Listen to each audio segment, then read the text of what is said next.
Everyone, and welcome to the Tuesday, August the 27th, 2024 Pasco Public Facilities District Board meeting. If you go ahead with the roll call. Carolyn Bowdish. Leonard Dietrich. Yes. Marie Gillespie. Here. Spencer Gillette. Here. And Mark Morissette. Here. Thank you. Whoops. Good afternoon and welcome to the Pasco Public Facilities District Board meeting. Agenda packets are available on the City of Pasco's website at www.pasco-wa.gov under the Public Facilities District Board webpage.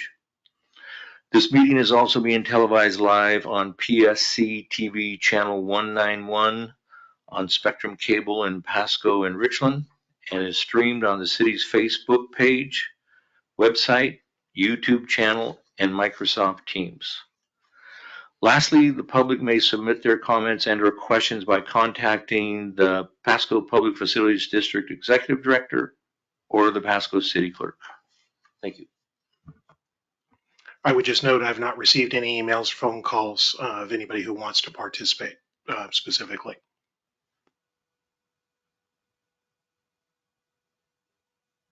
All right.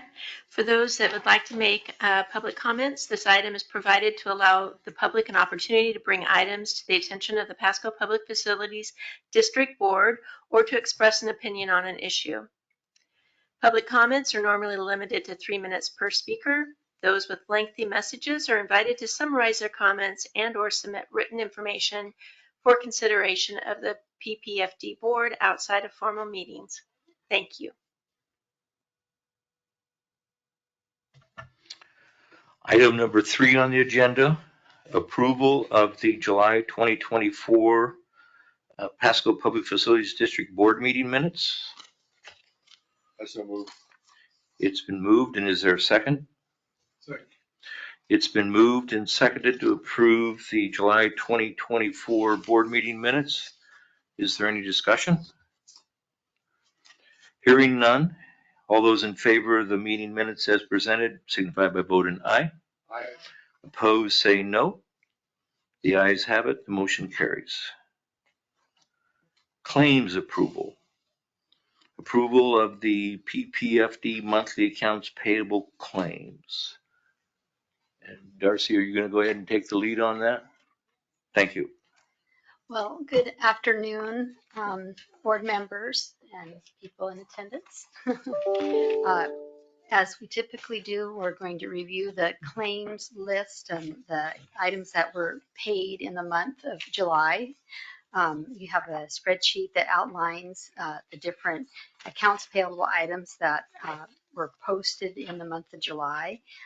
All of those total $119,986.13 and are regular recurring items that you see on a monthly basis. The one thing that is probably a change from what you would see each month is the lodging and airfare cost related to your travel for reviewing and looking at the other facility and getting some ideas and experience there.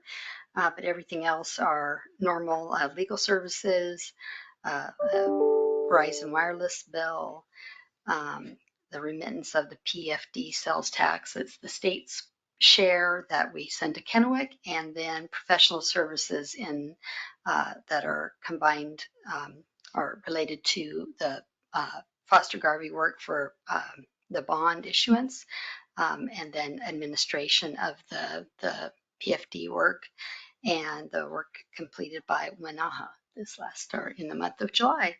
And so we are asking, one, if you have any questions, and then two, you have an opportunity to approve the claims that were processed.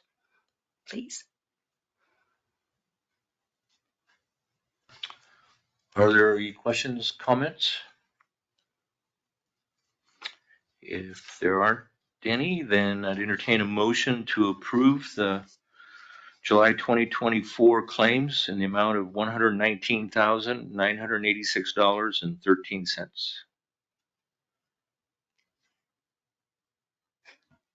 I move to approve. So it's been, is there a second? Second. Okay, thank you.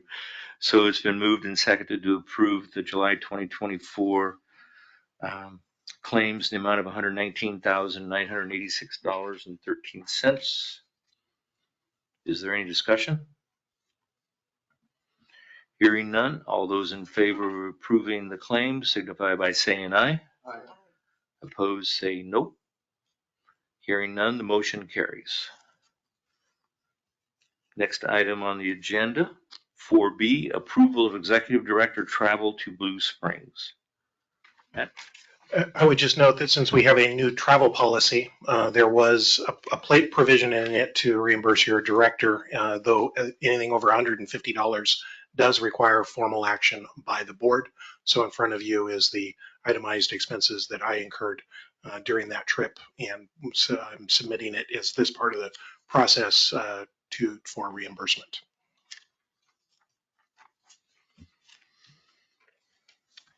Go ahead. I do have a question, Matt.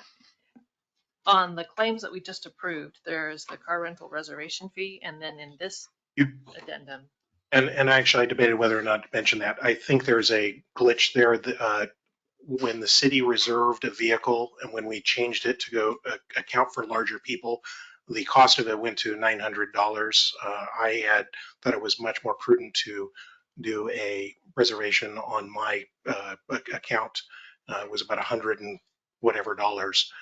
So I think that they've made an error and we'll need to go back and fix that. So I've made a note.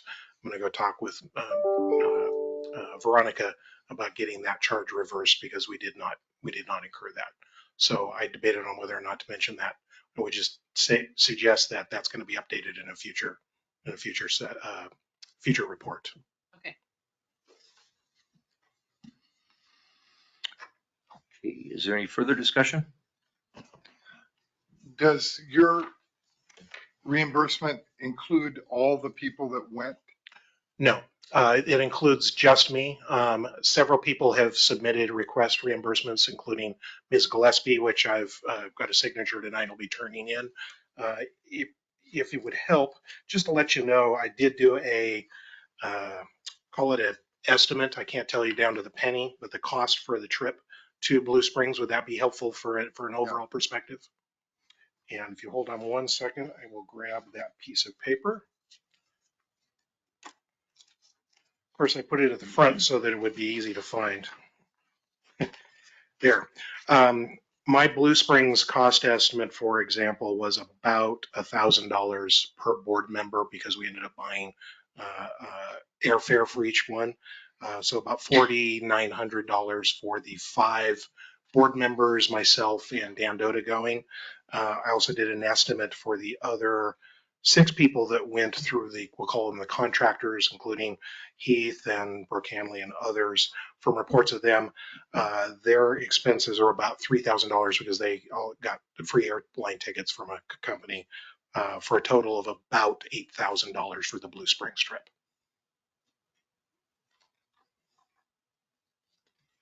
And that's our obligation. That will come through the billings of the contractors and that sort of thing. Yes, that is what the PFD will end up paying approximately for the Blue Springs trip. I personally also think it was very much worth it. We'll be getting a report on it a little bit later.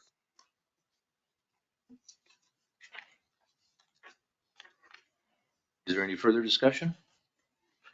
Hearing none, then a motion has been made to approve the travel reimbursement for the executive director to Blue Springs, Missouri in the amount of $201.78. All those in favor signify by saying aye. Didn't we? No. Oh, maybe we should then, huh? All right. I so move. Who seconds it? Second. All right. So the second time it's been moved to approve the travel reimbursement for the executive director to Blue Springs, Missouri in the amount of $201.78. All those in favor signify by saying aye. Aye. Opposed, say no. The motion carries. Thank you. So it looks like, Darcy, we're back to you with the financial report regarding the balance sheet, budget performance report, and the local tax distribution report. Yes, you have in your packet the items that Mr. Morissette just mentioned. They are the balance sheet, budget performance report, which is a comparison of actuals to the budget, both revenues and expenses, and then more detailed presentation of the sales tax and the source of that sales tax. And I'll just step my way through in that order. The balance sheet is showing assets and liabilities and ending fund or available fund balance for the PFD as of the end of July. The change in fund balance between this time last year and today is about $1.5 million. Cash is growing related to the revenues that the PFD has been receiving, and just that it's building faster than it's being spent at this moment or thus far through the year. There's a small accounts payable, which is just a timing issue related to claims being paid and entered and then paid. So the drill down of what entries are the substance of the actual activity posting to the balance sheet is in the budget performance report. And in that report, you can see your revenues and expenses by line item, and then the budget, both adopted and amended, and then the current month transactions and year to date. And the local sales tax, which is the new tax that was voter approved, is outlined and growing. The average growing as we move through months in the year. The average through January through May and is about $432,000 a month. And I just want to let everyone recall that there's that couple month delay in the city receiving, or it comes to the city, but for the PFD's benefit, or is your tax, there's always that delay. So we really only have reported in the revenue report through May. If that average is annualized, we should get to the end of 2024 with about $5.1 million. And we are working, we've talked a little bit in different meetings about both in the board meetings and also when we've met, talking about bond issuance and operational costs and tracking the financial substance of activity, paying attention to where the sales tax is, the transactions or activity in the community that are causing sales tax to happen. And that's something that Veronica, our information technology team, and myself are working on getting some detailed information by type of, and you have that on a report that you get every month, but we're going to look at that a little more carefully and look for kind of peaks and valleys and try to get a baseline and give some more information moving forward when we have the technology reporting ironed out, but that's in the works. And so I just wanted to let you know that's something we are working on. And then, of course, the expenses on the budget performance report are the items that we already looked at as part of the claims approval. The only addition is the expense that the PFD is incurring to pay the city of Pasco for fiscal agent work. And so those things are all outlined in the budget performance report. And then finally, there is that detailing of July sales tax receipts by tax category, so that you have that to review and kind of see the mix of the business types that are driving the sales tax. And those are all the items that we have to share for July. So if you have questions, I'm eager to take them.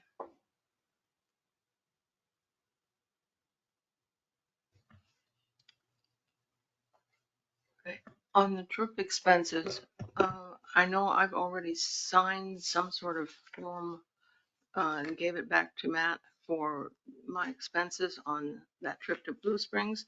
But here in the description of how we're spending our money, I'm not listed.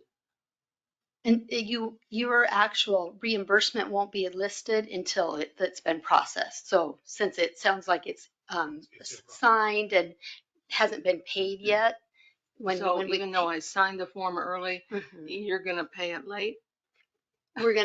we have to make sure the travel has occurred, and I don't know when you turn that in. So there is a little timing difference between that. So when you, I would assume that, not knowing where it is in the process, but the check should be processed soon. You will receive that, and then that will show up on the report.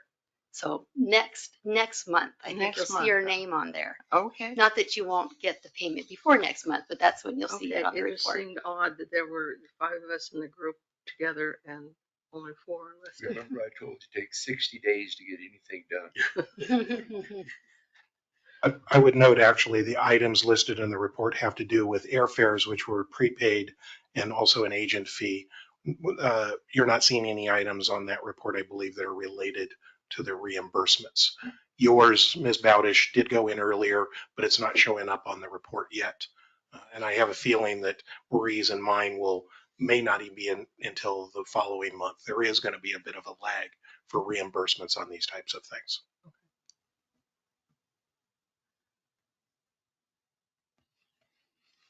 Any more comments, questions for Darcy? Then we can move on to item number 6, reports from committees. First, the Design and Construction Committee. Marie, is there anything to report? So I'm going to defer the report for the Design and Construction Committee to the Blue Springs delegation visit under item C here, because I think they're really duplicative. Great. Okay, thank you. With the board's approval, I would, with my tax season coming up before too long, with the board's approval and with Spence and Marie's approval, I would ask that I be taken off as a regular member of the Design and Construction Committee, and that Spence Gillette replaces me, and that I can become the alternative if it's the board's wish and desire. Marie, you okay with that? Spence? Sure. So your next meeting is Friday, is coming Friday. Yes. So, okay, good. 10 a.m. 9 a.m. this one, isn't it, Matt? 9 a.m. Friday? This particular Fridays is an hour earlier than usual because we need to get concluded by noon. So it'll be at 9 a.m. at the Mountain office. And I've interpreted that to mean consensus from the board will make the change on the agenda, the change of that committee representation. Thank you. I think that's fine now. Matt, do you need to change committee assignments? Because it's part of the minutes someplace. I think what you all have done that. I don't think there needs to be formal action for that. Okay. And we will just change it on future agendas to show that that's the current makeup. Okay, thank you. Okay, and then the Audit and Finance Committee has nothing to report at this meeting. So we move down to item C, Blue Springs delegation visit. Do you want to start that off? Yeah, just to start off, I am particularly excited and glad that we as an organization went to Blue Springs. I think it was well worth certainly the dollars, but also I was personally excited to include Ms. Bowdish on that trip and to see her be able to see an aquatics facility. It's long been my goal that all the board members see a comparable aquatics facility, and that was an important step along the way. Of course, there were 11 folks in that delegation. We did eat some good barbecue, which we talked about at the last month's meeting. I think what ended up as a result of it, and we'll be talking about it, I'm sure, as people report different parts of it, is that the following Friday, the Design and Construction Committee had some great discussion with the designers and builders of the facility about what we recently approved for a baseline, I think with special emphasis on what things that we would be able to include in the betterments list. And so I think that being able to see a facility that was just recently finished that has modern amenities in it even though there's a little different organizational structure in Missouri, was very applicable when you apply it. Compared to Linwood, Snohomish, I think Blue Springs added a third comparative element to that. If we can build elements of any and all of those three facilities, we're on the right track. So Blue Springs was very timely, and I'm glad we were able to visit. I would then defer to others that were participating in it. Again, Ms. Bowdish, Ms. Gillespie. We also had one of your ambassadors, Craig Maloney, was able to attend. He also attended that Friday debrief. Heath Gardner also attended, that are in the room. And then you, of course, you had the designers and builders as well. So well represented, in our peers down in Blue Springs were very helpful to the city of to Pasco Public Facilities District. That's kind of my introductory kickoff, and I look forward to hearing, especially from Ms. Bowdish and Ms. Gillespie, their thoughts on the trip. You're the one who went down the slides. With the what? You went down the slides. Oh, okay. So I agree with Matt. It was a very worthwhile experience. And as Caroline just mentioned, I took the opportunity to try many of the amenities for myself. Tried all the water slides and the surf rider. I forget the proprietary name that they've called it. And observed use of the wave ball and the lazy river and the ninja course inside and the rock wall and all of the amenities. And while their model for how they are operating their facility, I think might be different than how we will do it in the future, because they control their admissions such that there's never really a wait in line. So it was a little bit hard to judge what was popular, because it's not, the whole facility was not very populated. There weren't that many people there. So you could go and walk up to anything that you wanted to do and pretty much just walk right up, maybe wait a minute. But it was eye-opening to see the wave ball in particular. You know, we had thought that was one of our key features, something that's not available in the region, and that would bring the wow factor to our facility. And in watching that operate and watching the experience of the people who were in that body of water while the wave ball was operating, it was very underwhelming. And I think that's what we all thought when we saw it. And we were surprised. So when we came back to the Design Construction Committee meeting the very next day and talked about it, we started to rethink, you know, where do we want to spend our resources, and is that wave ball something that we really want to continue to pursue? And so we've had discussions about that, and we went through the betterments list and talked about the size of the bodies of water. They were comparable, and the deck space around the bodies of water, were they comparable to what we had planned? Do we want to try and squeeze a little bit more money out of the design and construction budget to make those two spaces a little bit bigger? Because, like, once again, I've said this multiple times, we only get one shot to build the inside, and we can't change it after that. The outside we can expand, the inside we can't change.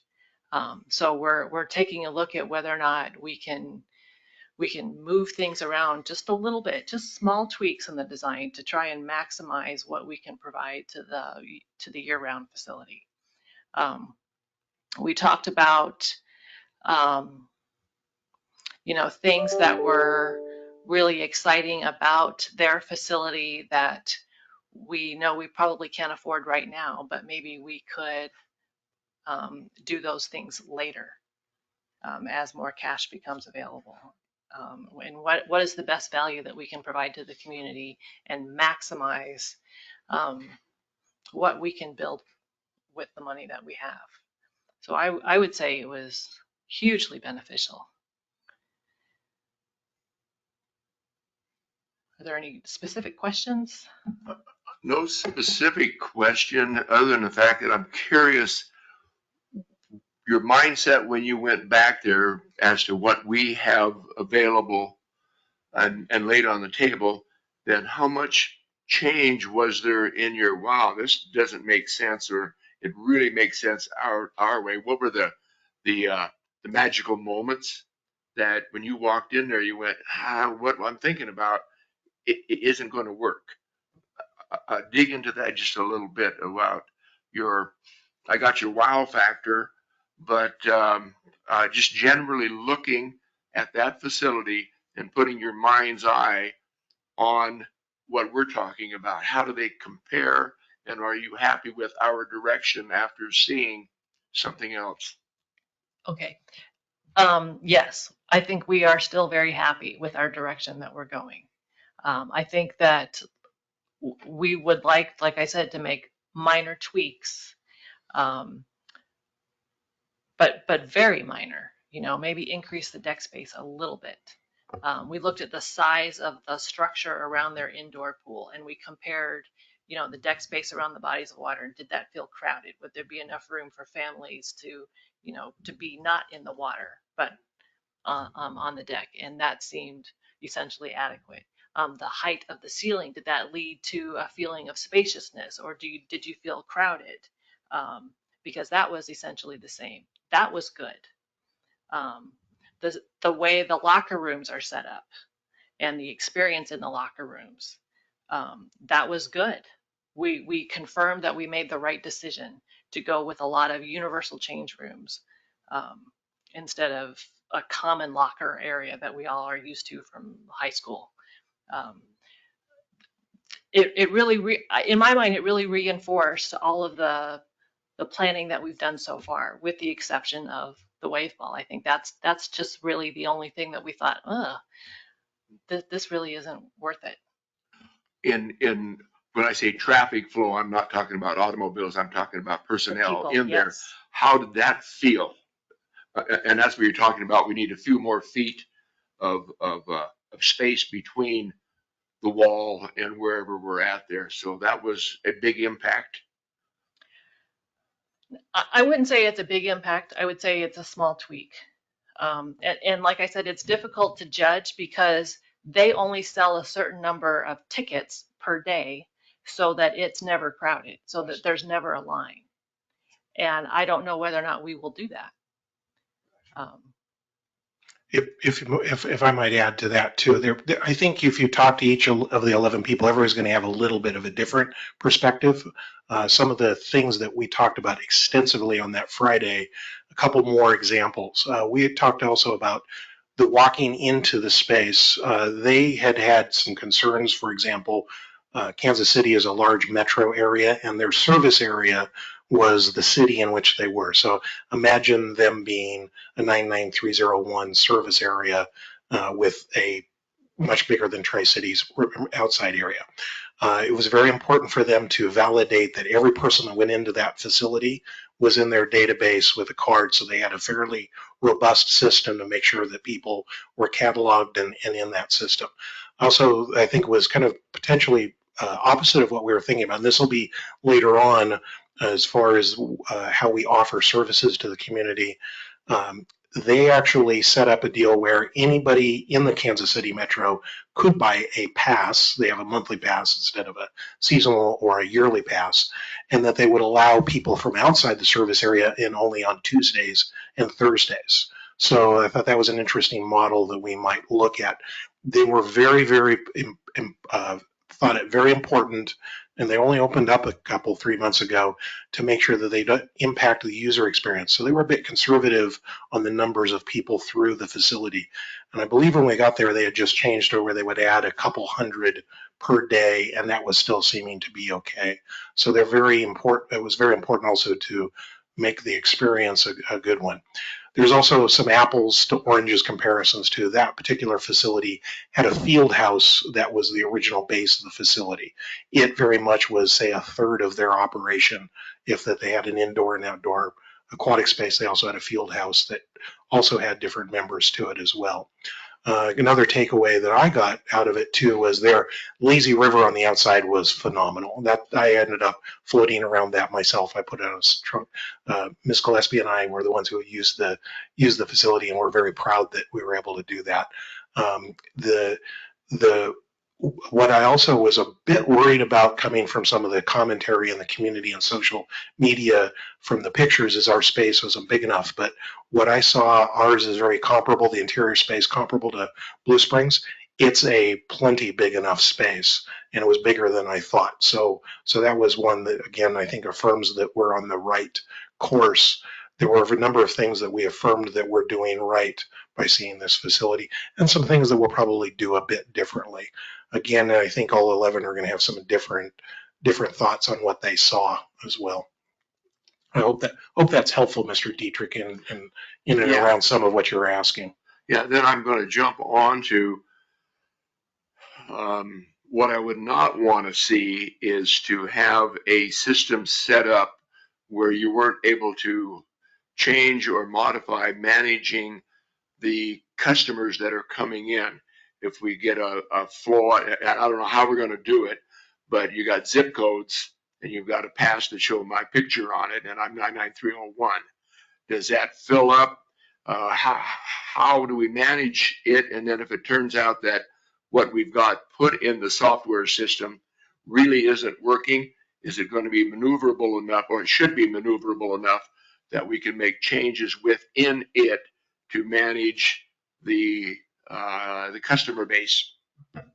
And I note that Jesse next door right here, since the Pasco will be doing the maintenance and manage of the facility, is taking some notes. And I think that that's something that they do with Memorial Pool and would scale up for this facility and or revise for this facility. I'm not putting Jesse on the spot, but I'd imagine that's something that we contemplated when we go to operations of the facility. Yeah, and I think initially we probably are going to see a large surge or interest in attendance. So it may be a model where we initially open, and also depending on the year, time of year, of course, where we have to adjust around that. So I don't know if we've settled on it. We do have the research provided to us on what daily operations and attendance may look like and what those attendance fees may be, but we haven't really implemented the operating model of how we implement those fees and attendance. But definitely something we'll have to consider based on the size of the Tri-Cities and the fact that we're building a aquatic center based on the Pasco voter size.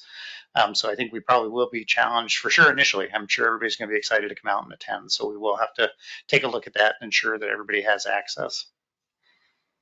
Yeah, and I guess I'm hoping that's one of the things that you all picked up as to how they're managing the customer base through the system, so that we don't wind up having an issue.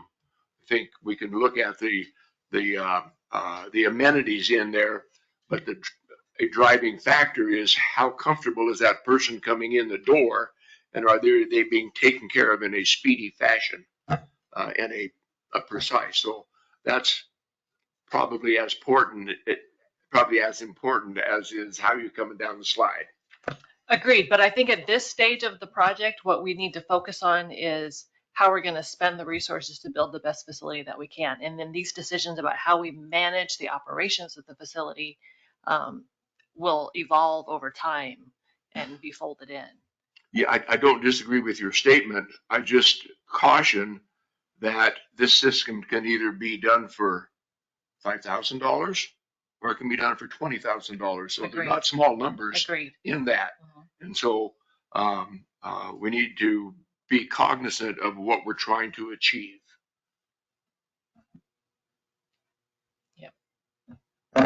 I will say that I think a goal of the design is to build an adaptable facility that can be adapted to different systems of management. So hopefully we're going to design a system, a building and a facility as far as the structure and the construction of it that does not tie you to a certain type of management, this process. That would be the goal of design and construction. Yeah, I see what we're talking about right now as software changes. As what? Software changes. Yeah. Yeah. Can I ask? I've just heard too many things of, well, we can't do it because. Can I ask a question about hardware or hard structure, hardscape? Compare the size of Blue Springs to what we're planning, square footage wise, indoor. Indoor, I believe Blue Springs was slightly bigger by another 1,000 or 1,500 square feet. I think we're 11 or 12 and they were 13 range. Yeah, it was very, very comparable on the natatorium space, the indoor space, to what we're planning. It was quite a bit larger outside. The outside portion was quite a bit larger than What did they spend? 47 million instead of 37. So they were about a $9 or $10 million more expensive facility. How big is their metro area population wise? I don't have that off the top of my head. I could Google it, but they have a bigger population center there. But we can't compare their 47 million to our 37 million because they bought a used building that they had to remodel. And it includes the field house. The field house has got to be at least as big as the aquatic center, if not bigger. A whole separate set of locker rooms, a whole separate structure outside of the aquatic center. So we really can't compare the cost very easily. The only thing I would say, Boughton did a pretty good deep dive to try to pull apart the estimate that the dollars that they'd received about that facility and that construction, and pull them apart and try to do an apples to apples. And in the end, they believe that there was probably about 10 million extra dollars spent there above what we have. Also, Kansas City metro area is about 2.4 million. So it's a large area.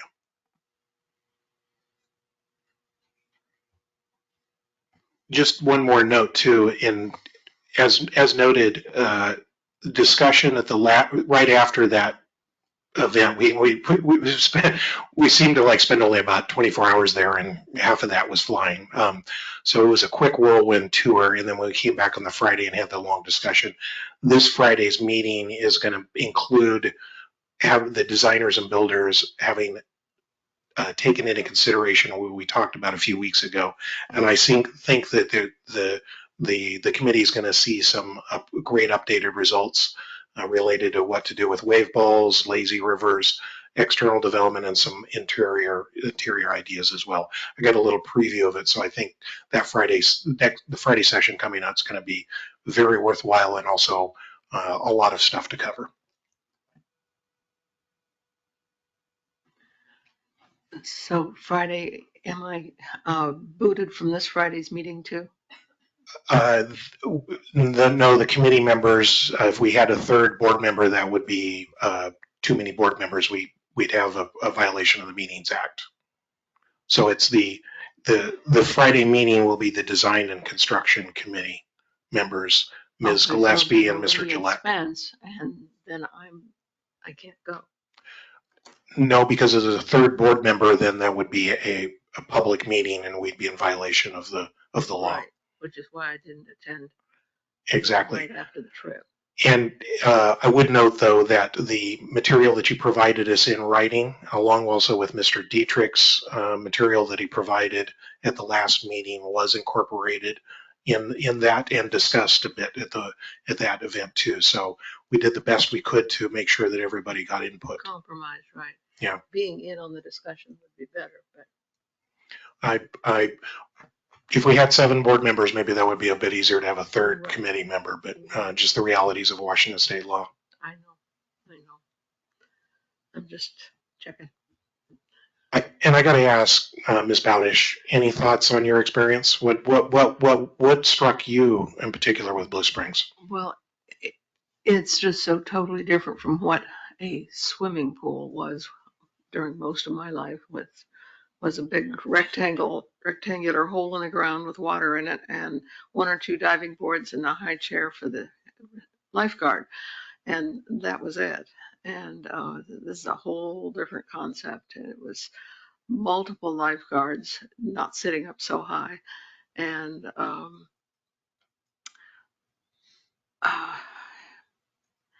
well, people had fun before, but I think they probably have more fun here. So it was really instructive to see how different the whole concept is.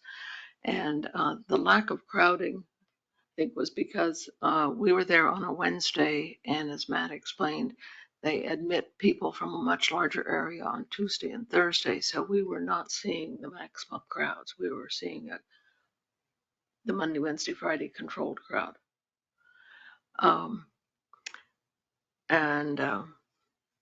Yeah, I was just really impressed. I think all of us felt that there was too much water on the floor in the dressing rooms.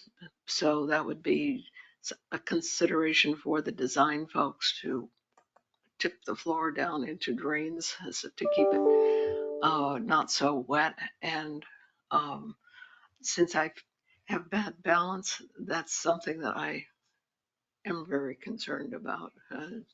And little kids will run and they're going to get hurt too. Nobody has mentioned the spray park on the inside. And we had originally designed zero depth entry, but I don't know how deep was it supposed to get, maybe a foot or something? 6 inches, something, but it would require a lifeguard. Well, the zero depth entry goes from 0 into the rest of the pool. Oh, okay.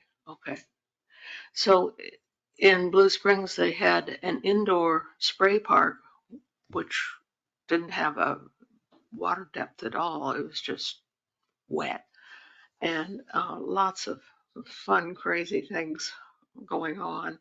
And it was very busy, even on this slower day. And so we all noticed that because we've got outdoor spray parks here, but nothing indoor.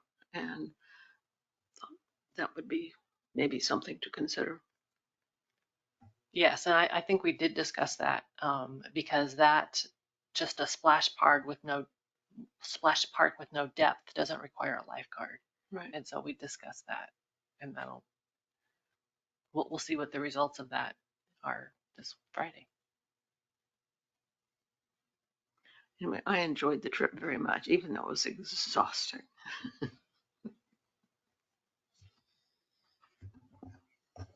I'll just chime in that I also found the trip very instructive. There's some things you got to see in person, and it was really good. And myself and the Boughton folks and some of the architects were also paying close attention to construction details and how they put things together and how things are built.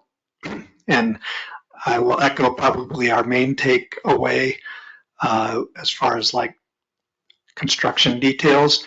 They missed big time on the drainage in those rooms that Caroline talked about in their universal changing rooms, and we studied that hard because that's a difficult thing to get right, and they definitely got it wrong.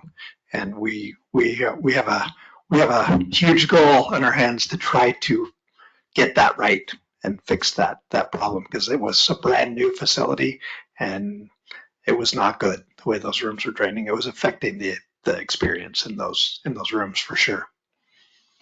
On your trip back there from a construction / engineering side, because you looked at things way different than everybody else did. And what did you come away with that you didn't expect to come away with? My biggest take home was that drainage problem for sure. But it was interesting to see. I mean, they had precast concrete cladding on the building, which is not something that we do often, but man, it looked nice and it's extremely durable. So I think that struck us as something like, maybe that is something to look at. It's probably kind of a premium option, but I liked that. I saw that. Another thing I would say that myself and some of the construction folks were noticing, and Marie notices all this stuff too, because she's in that world too. But we noticed that they did a really good job tying kind of the messaging and color, color palettes and things together from inside to outside, and kind of it was a very consistently themed facility, which was really cool. We all agreed, like, I don't know that those are our colors necessarily, but the fact that they tied all that and it was very consistent a consistent theme and kind of a cohesive feel throughout the facility, from indoor to outdoor to common areas to changing rooms to outdoor spaces. We thought that was pretty great too. And then their use of kind of elevation changes outside to make the space really interesting and dynamic. That was something else that I took away from that. The way they used grades and grade changes and elevation changes in the exterior hardscapes and stuff was really good. And they did talk to us about small things like the use of the party rooms and, a large party room with a center divider. How often is that being used? The color of the floor. It's difficult to keep clean, even though the facility was brand new. They wouldn't choose that color again, or they wouldn't choose that flooring material again. Things like that. Also boring things like the mechanical room. We spent quite a bit of time in the mechanical room looking at pumps and filters and control boards and things like that. And that was a really well thought out design that they had. They, we've been sitting in design meetings talking about the positives and negatives of different types of filters and different types of things. And there's a tendency to, well, we should use these kinds of filters or those kinds of filters. They had done a really thoughtful design, and they had mixed a lot of different types of equipment together for different reasons, different areas. And it was very instructive to listen to their experience on that. Yeah, from a maintenance standpoint, I'm glad that you focused on that, because in the mechanical room, you can cause a lot of problems. And so if they did what you thought they ought to do, that's where you're really focused, because if you have something go down, how do you get to it? And should it have went down? What did we do wrong, or what did we do right? So that's probably more important than the slide, because of continual maintenance, which there always will be. And so ease of access is foremost. For sure. Mr. Chair, I would just note that we also do have a big section on the new business on draft bonding this evening. If this is all very helpful, but I'm wondering if you want to try and stick to an hour and a half meeting, we might want to think about moving on the agenda. Very good. I didn't want to cut anybody off, so it was good to hear everybody. So then we'll go to the old business, unless there's any more questions or comments. Put a bow on that part of the agenda. Item number 7A, update on excess cash deposit alternative. And I think I'll take a stab at this since Mr. Ferguson's not here, and I also talked with Darcy. She may have a note here as well. It is still being worked through. I admit I threw a monkey wrench in things because it turns out that other PFDs use LGIP. In fact, that's actually come up as a subject when we talk about bonding on the next section. And so there is still a possibility of using LGIP. And I think, though, with also making sure that it's okay running it through the state auditor's office. Darcy said their department has asked state auditor's office specifically if it's okay to use the LGIP for PFDs. And if the answer is affirmative, I think that'll be a case that we'll be able to come back with a simplistic policy to go LGIP. But we're not there again for this month. Okay. Item B, Resolution 2024-08, approving the agenda reconfiguration.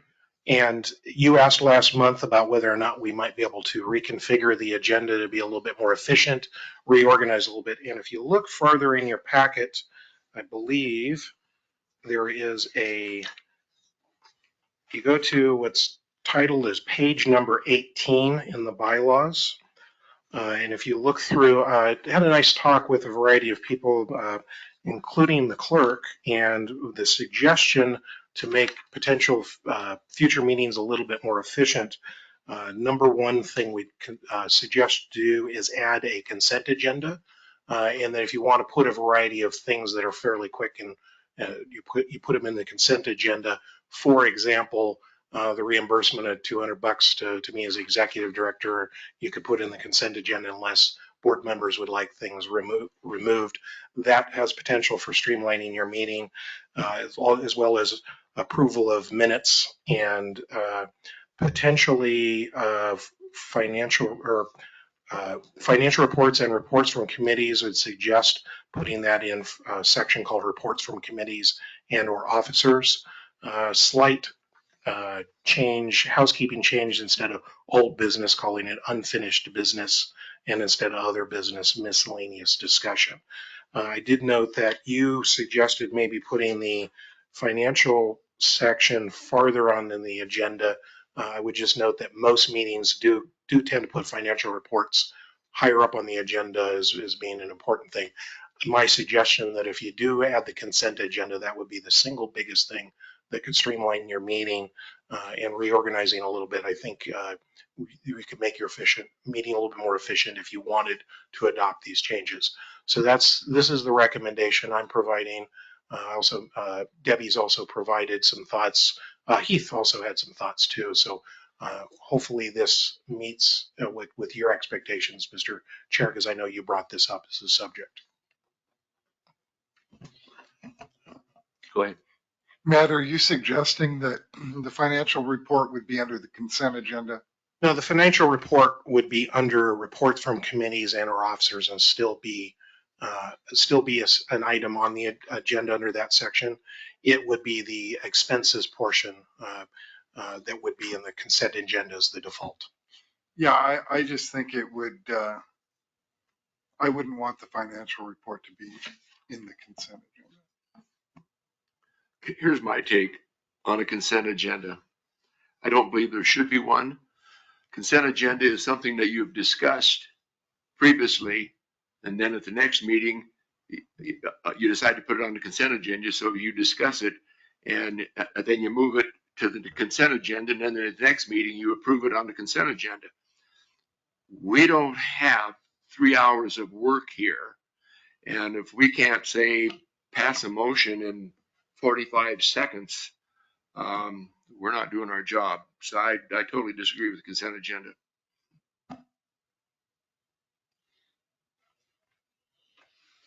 Okay, so I'm not. And what order you put things in makes no difference to me. I'm here for the duration. Consent agenda, I think, is inappropriate at this time. Anybody else have any thoughts or ideas? Go ahead. Well, I have a little bit of a concern about the consent agenda too, and maybe my experience with consent agendas is that it's presented to the board and you accept it wholesale. And so if you have an issue with one item on the consent agenda, then what happens then?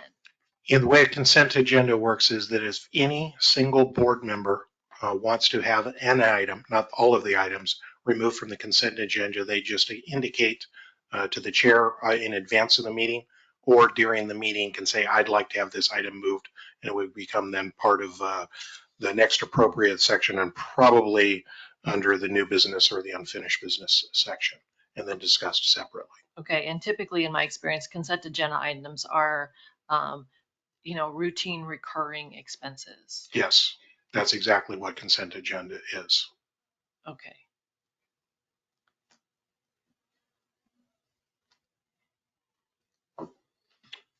What? I had a question. How is this proposal, Mark, since you proposed it, Yes. how is it supposed to make the meeting go faster? Well, as Matt had mentioned a little bit ago, I think the discussion about this Blue Springs trip was very important. Mhm. I think there's things that can go on at the committee level, the committee's level, that may not necessarily always bubble up to the full board. Mhm. And so my thinking is that the more time we can spend on program in the very limited time we seem to have available, that it just seemed to be a good way to communicate to the public what we're up to. Because we're not a private organization. We're a quasi-municipality. So we're supposed to be informing the people of Pasco what we're up to. So you're saying that if we tell the people who are watching on TV or in the audience the really important stuff first, then they can leave and we can do all the. Yeah, and I other noticed stuff. that at the city council meeting, so. And it's just a way of trying to make sure that what we really need to talk about and concern ourselves with, that it gets thoroughly discussed and vetted. I mean, it doesn't have to be, this is just a suggestion. Anyway. What's that? It seems to anyway. Well, we do fine, but there seems to be the concern about the length of the meetings, and I understand that, how it might go on a little long to where maybe we get a little bit tired. And by having people like Matt and Heath at the end of the meeting, I'd like to see them up front to where we all are fresh and ready for it. But we don't have to. I mean, this is only a suggestion, guys. Doesn't really shorten the meeting though. Okay, and that's fine. So let's go ahead, and if we don't have the votes, then we don't have to make a motion. We just draw a line through it for this one and move on to the next agenda item. I've not heard anybody make a motion. So it wouldn't, no action on it.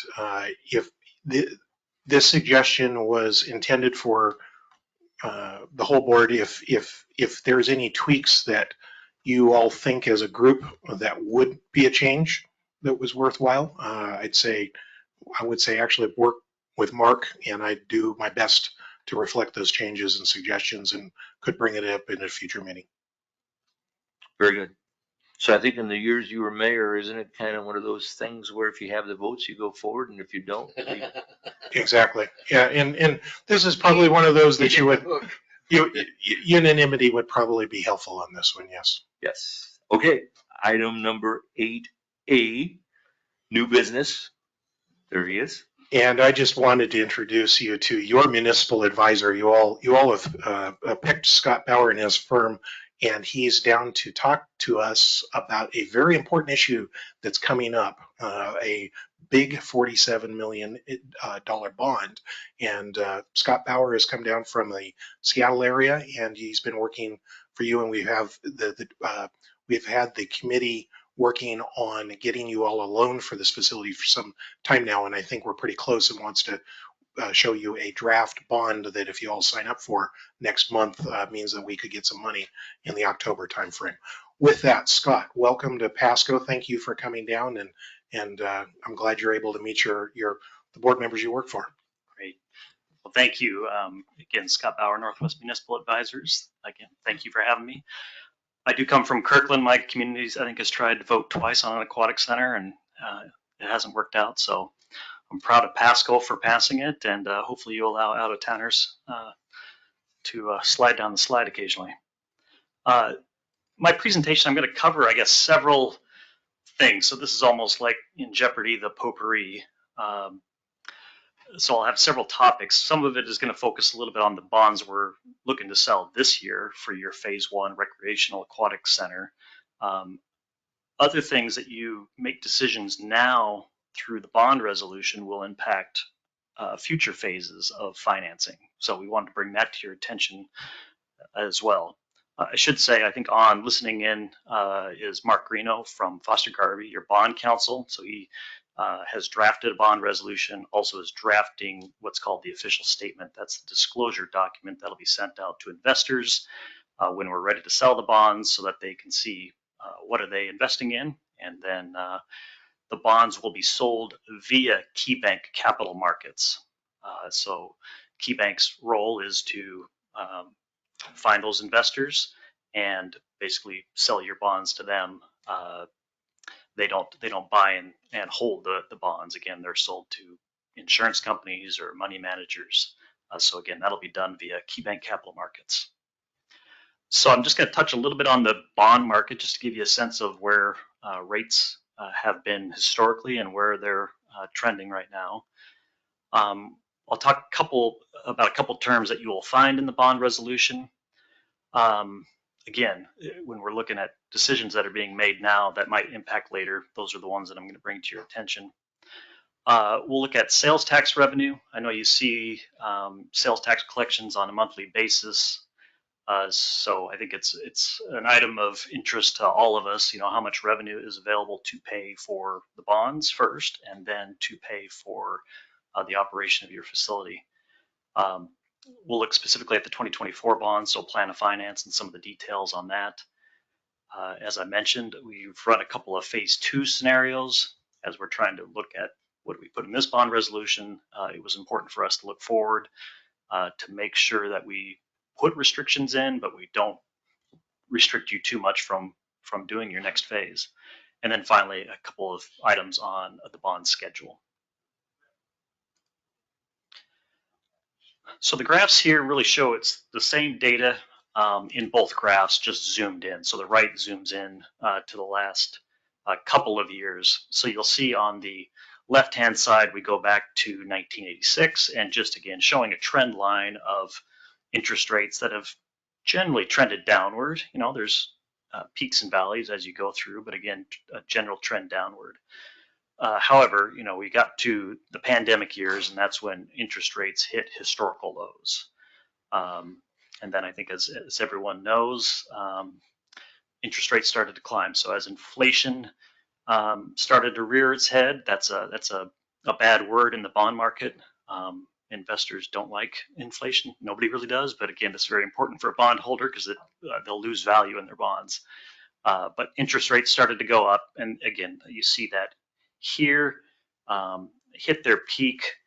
Well, we have a peak here late December 2022, and then again around November last year before they've come down. And they're kind of bouncing around. We've seen a trend downward as the Fed is finally looking to cut short-term rates.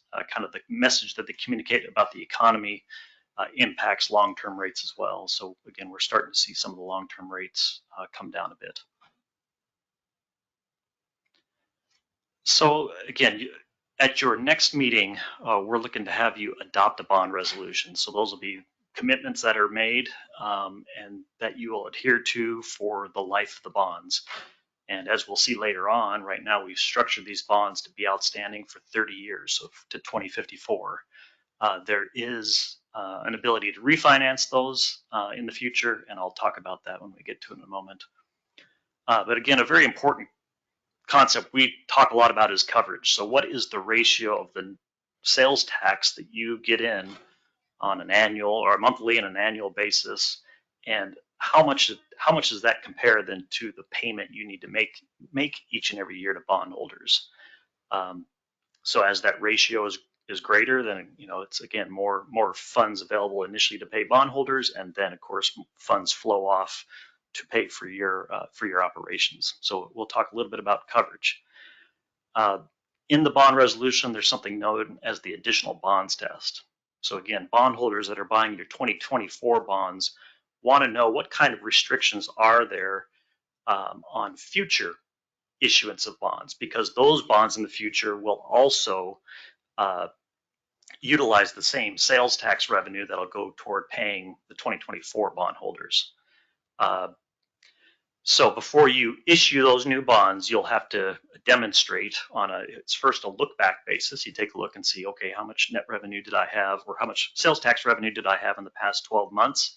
And then you'll look forward at 2024 bond debt service and a new phase 2 bond debt service and see, do you clear that additional bonds test? And again, it'll be stated in a coverage. So you need to have basically 1.5 times the sales tax revenue above the maximum amount of debt service that you're going to pay.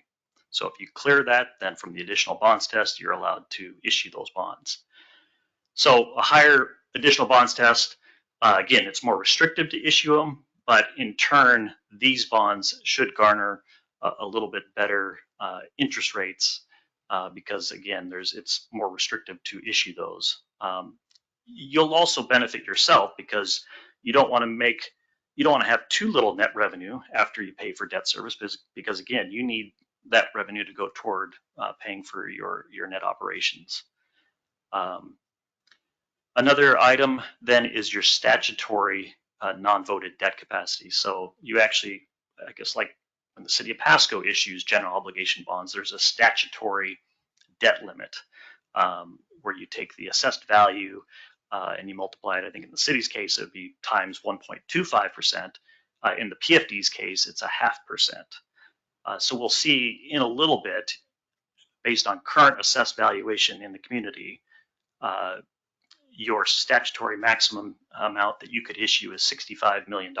So of course, that changes over time as either AV goes up or as you, well, the top line goes up based on AV. You get back debt capacity as you pay off general obligation bonds. But again, that would be another restriction in how much you could issue in the future is your statutory debt capacity. And just a couple of other items of note. The bond resolution is what's known as a delegation resolution.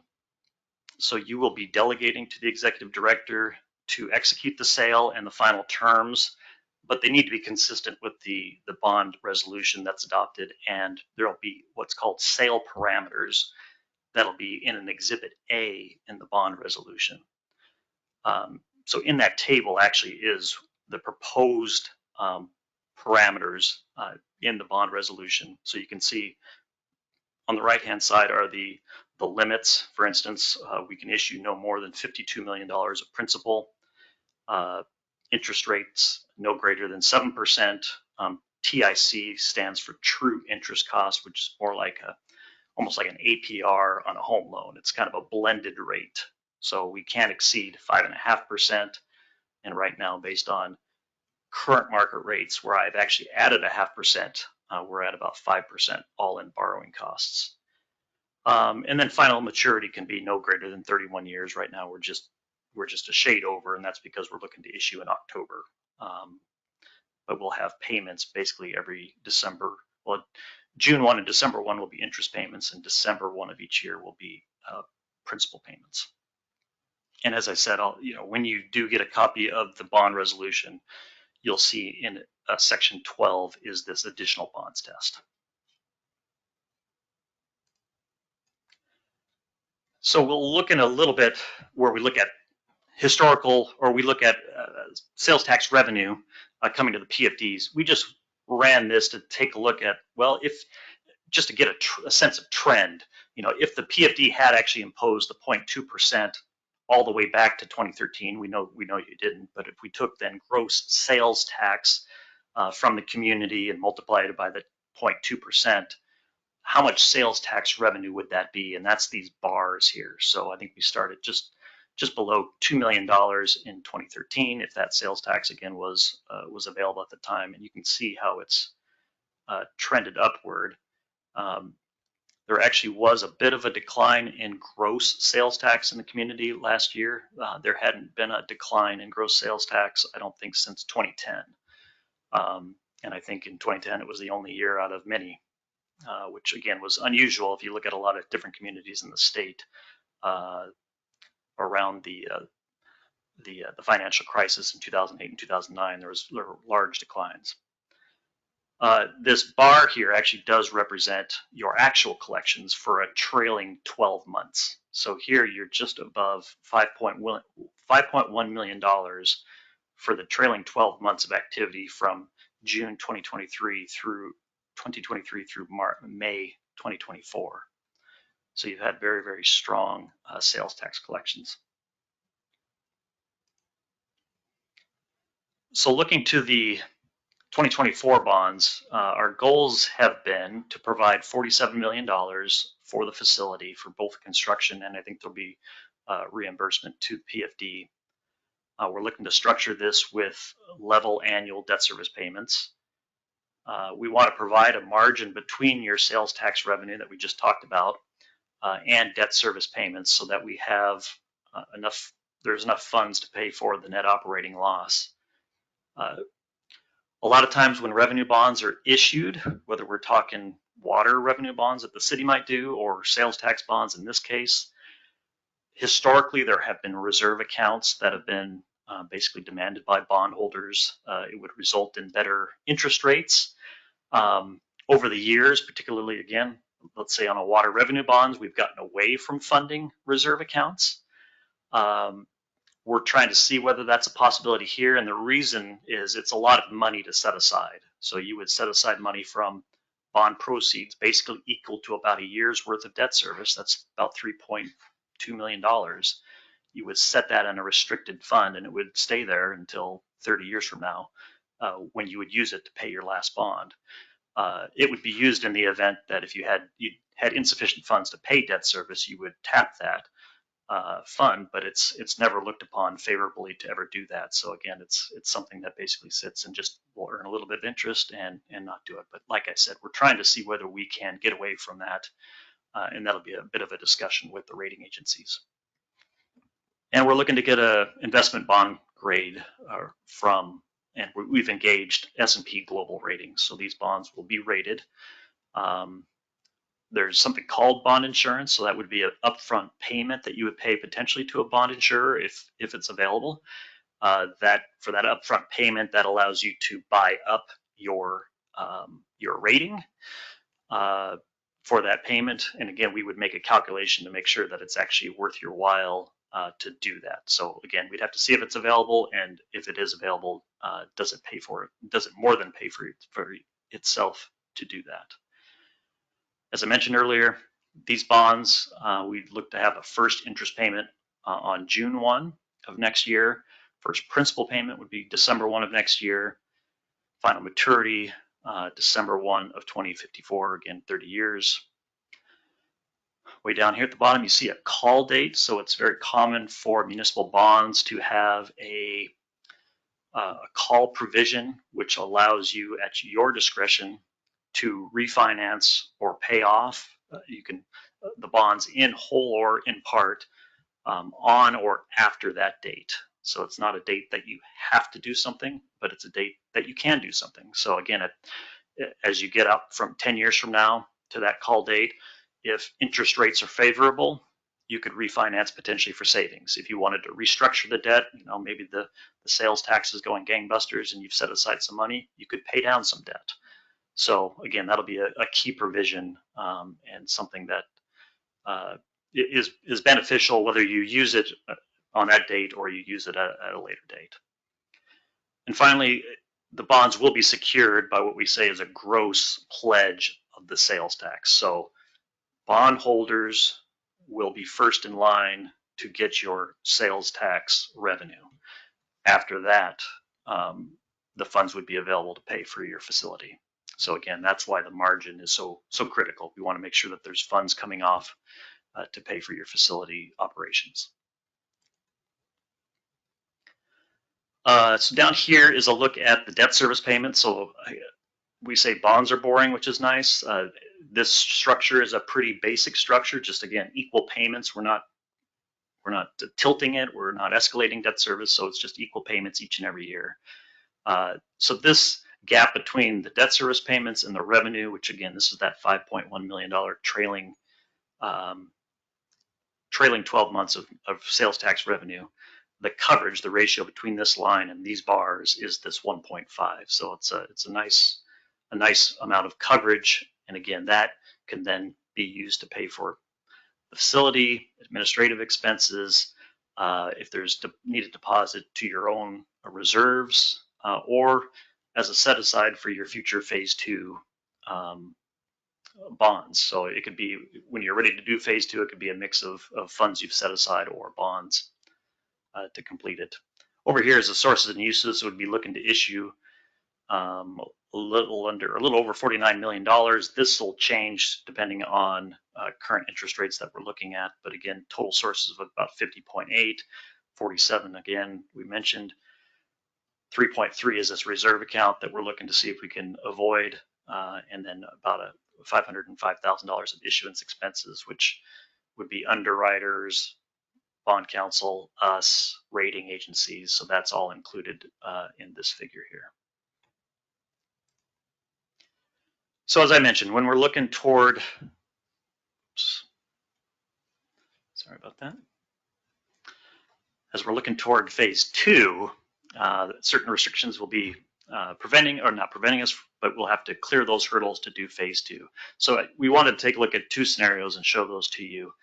The 2 scenarios that I'll show both assume this $5.1 million of sales tax revenue. In the first scenario, I don't grow that just so you can see the impact if for some reason sales tax remained at about $5.1 million when you're ready to issue or move on to phase 2. And the second scenario, I grew it at 7%, which seems like a lot. It's actually, I mean, it's lower than your historical growth rate, but nonetheless, it is a lot from the standpoint of any given year. I mean, you could grow it, 12% one year and 4% another. But nonetheless, we wanted to show you, I guess, that impact.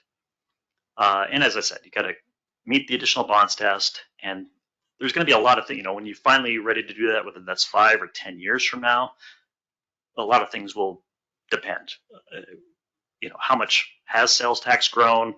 Do you want to do it in 5 years? Do you want to do it in 10 years? When's the actual timing of that phase 2? What are the market interest rates at the time? And what is the shape of the debt? In this case, we just assumed you'd put it on top, but there's other ways to shape the debt that could, again, allow you to do phase 2 when you're ready for it. So I'll go through a little bit of this chart. So again, sales tax revenue here, $5.1 million. This is those 2024 bonds. So at about $3.2 million, or 3.3.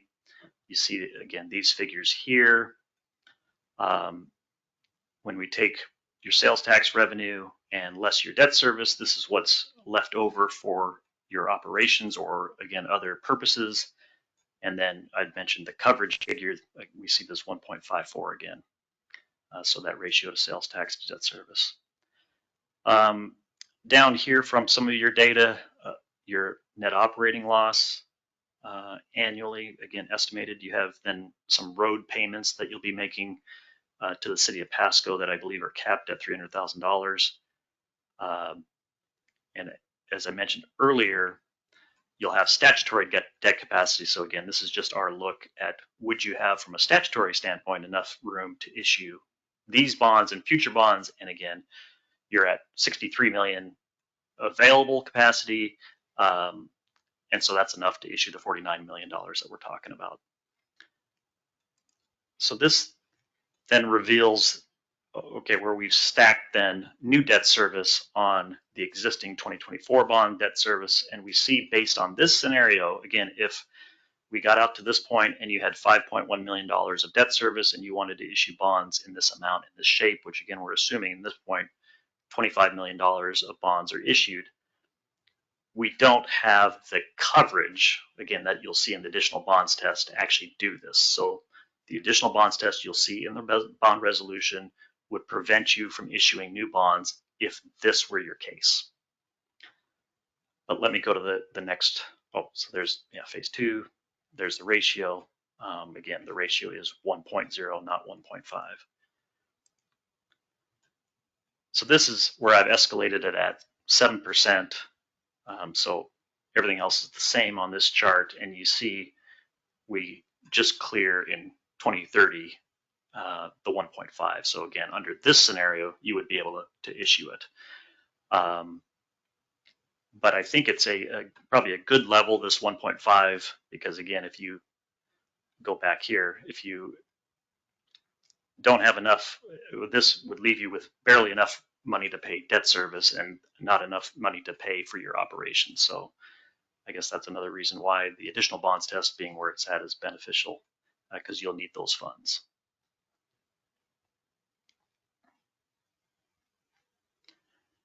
So on the schedule, again, we're briefing you here today. Later in September, you'll see, before then, you'll see the bond resolution. So a next draft will be coming out probably in the next couple of days to next week. You'd be available to take a look at that. It's about a 24-page document. Some of those items that I talked about would be in there. Right now, we're looking at a call with Standard & Poor's on the 20th, although we're still working with them to confirm that. We would get the bond rating back ahead of the pricing, the bond pricing. So with the rating, with the official statement, that would be sent out to prospective investors. Then on the 15th, what we call bond pricing, that's where then investors finally say, we want to purchase those bonds and here's what we're looking to buy them at. So that day would be when interest rates are actually locked in. So if any market fluctuations happen after that, that's not your concern any longer.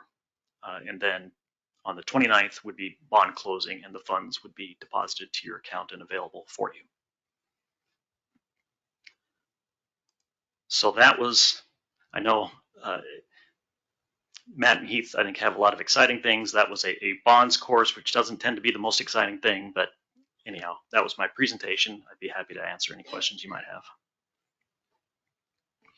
What would be the denomination of the bonds? Bonds are sold in $5,000 increments.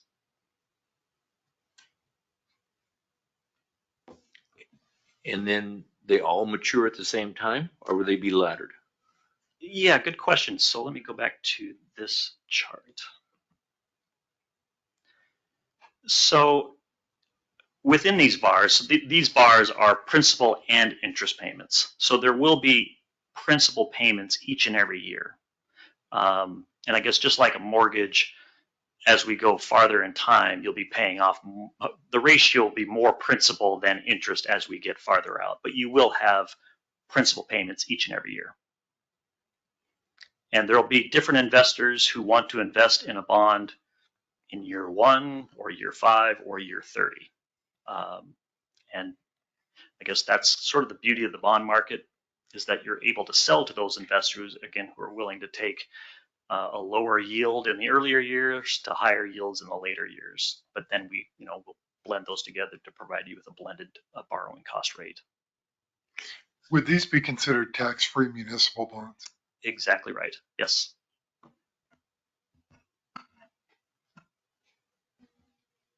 We just make one payment a year? That's how that works? So you will make 2 interest payments per year on June 1 and December 1, and a principal payment on December 1. And that's fairly typical.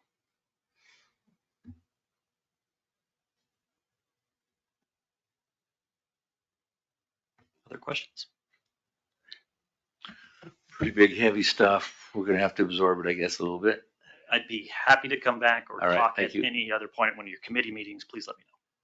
I have a question for Heath. Does this fit in with what we had planned? Yes. And schedule-wise, it works, but I just would be remiss if I didn't mention that we need to keep this schedule. So get your questions to Scott if you have them, because he's given you a draft, I believe, tonight. But the next board meeting, to keep this schedule, we'll need to take action on that draft, that resolution, and make it official, right?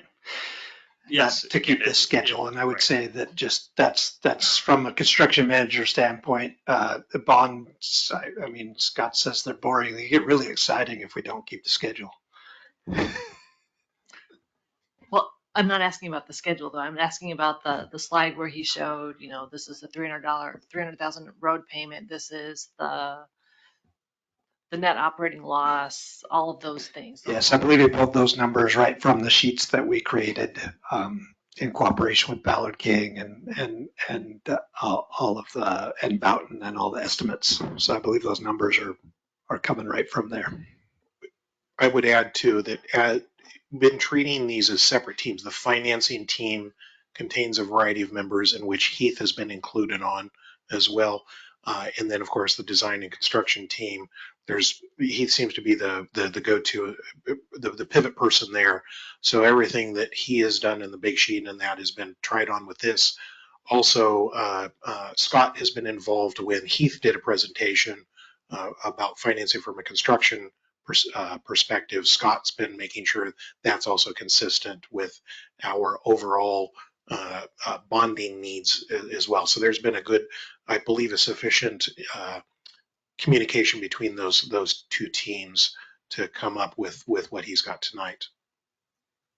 And the 47 million, that's a number that we're comfortable with. That's the maximum we think that we can do, or that's just the number that we've been talking about for so long. But That's also remember too that the board, the urging of Mr. Morissette,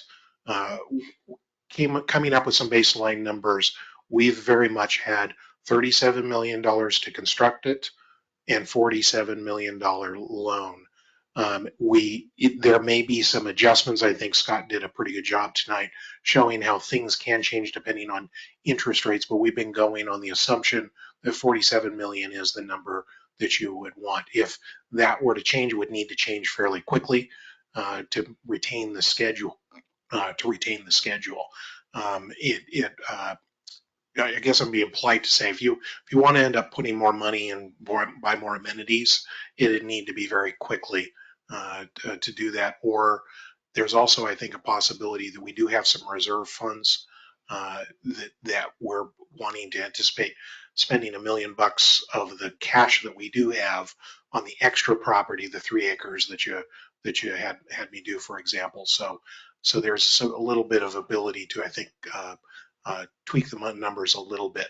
Also, and I'm going to cut ahead because I'm looking also if there are any additional funds in the community that might be possible, meaning, for example, naming rights.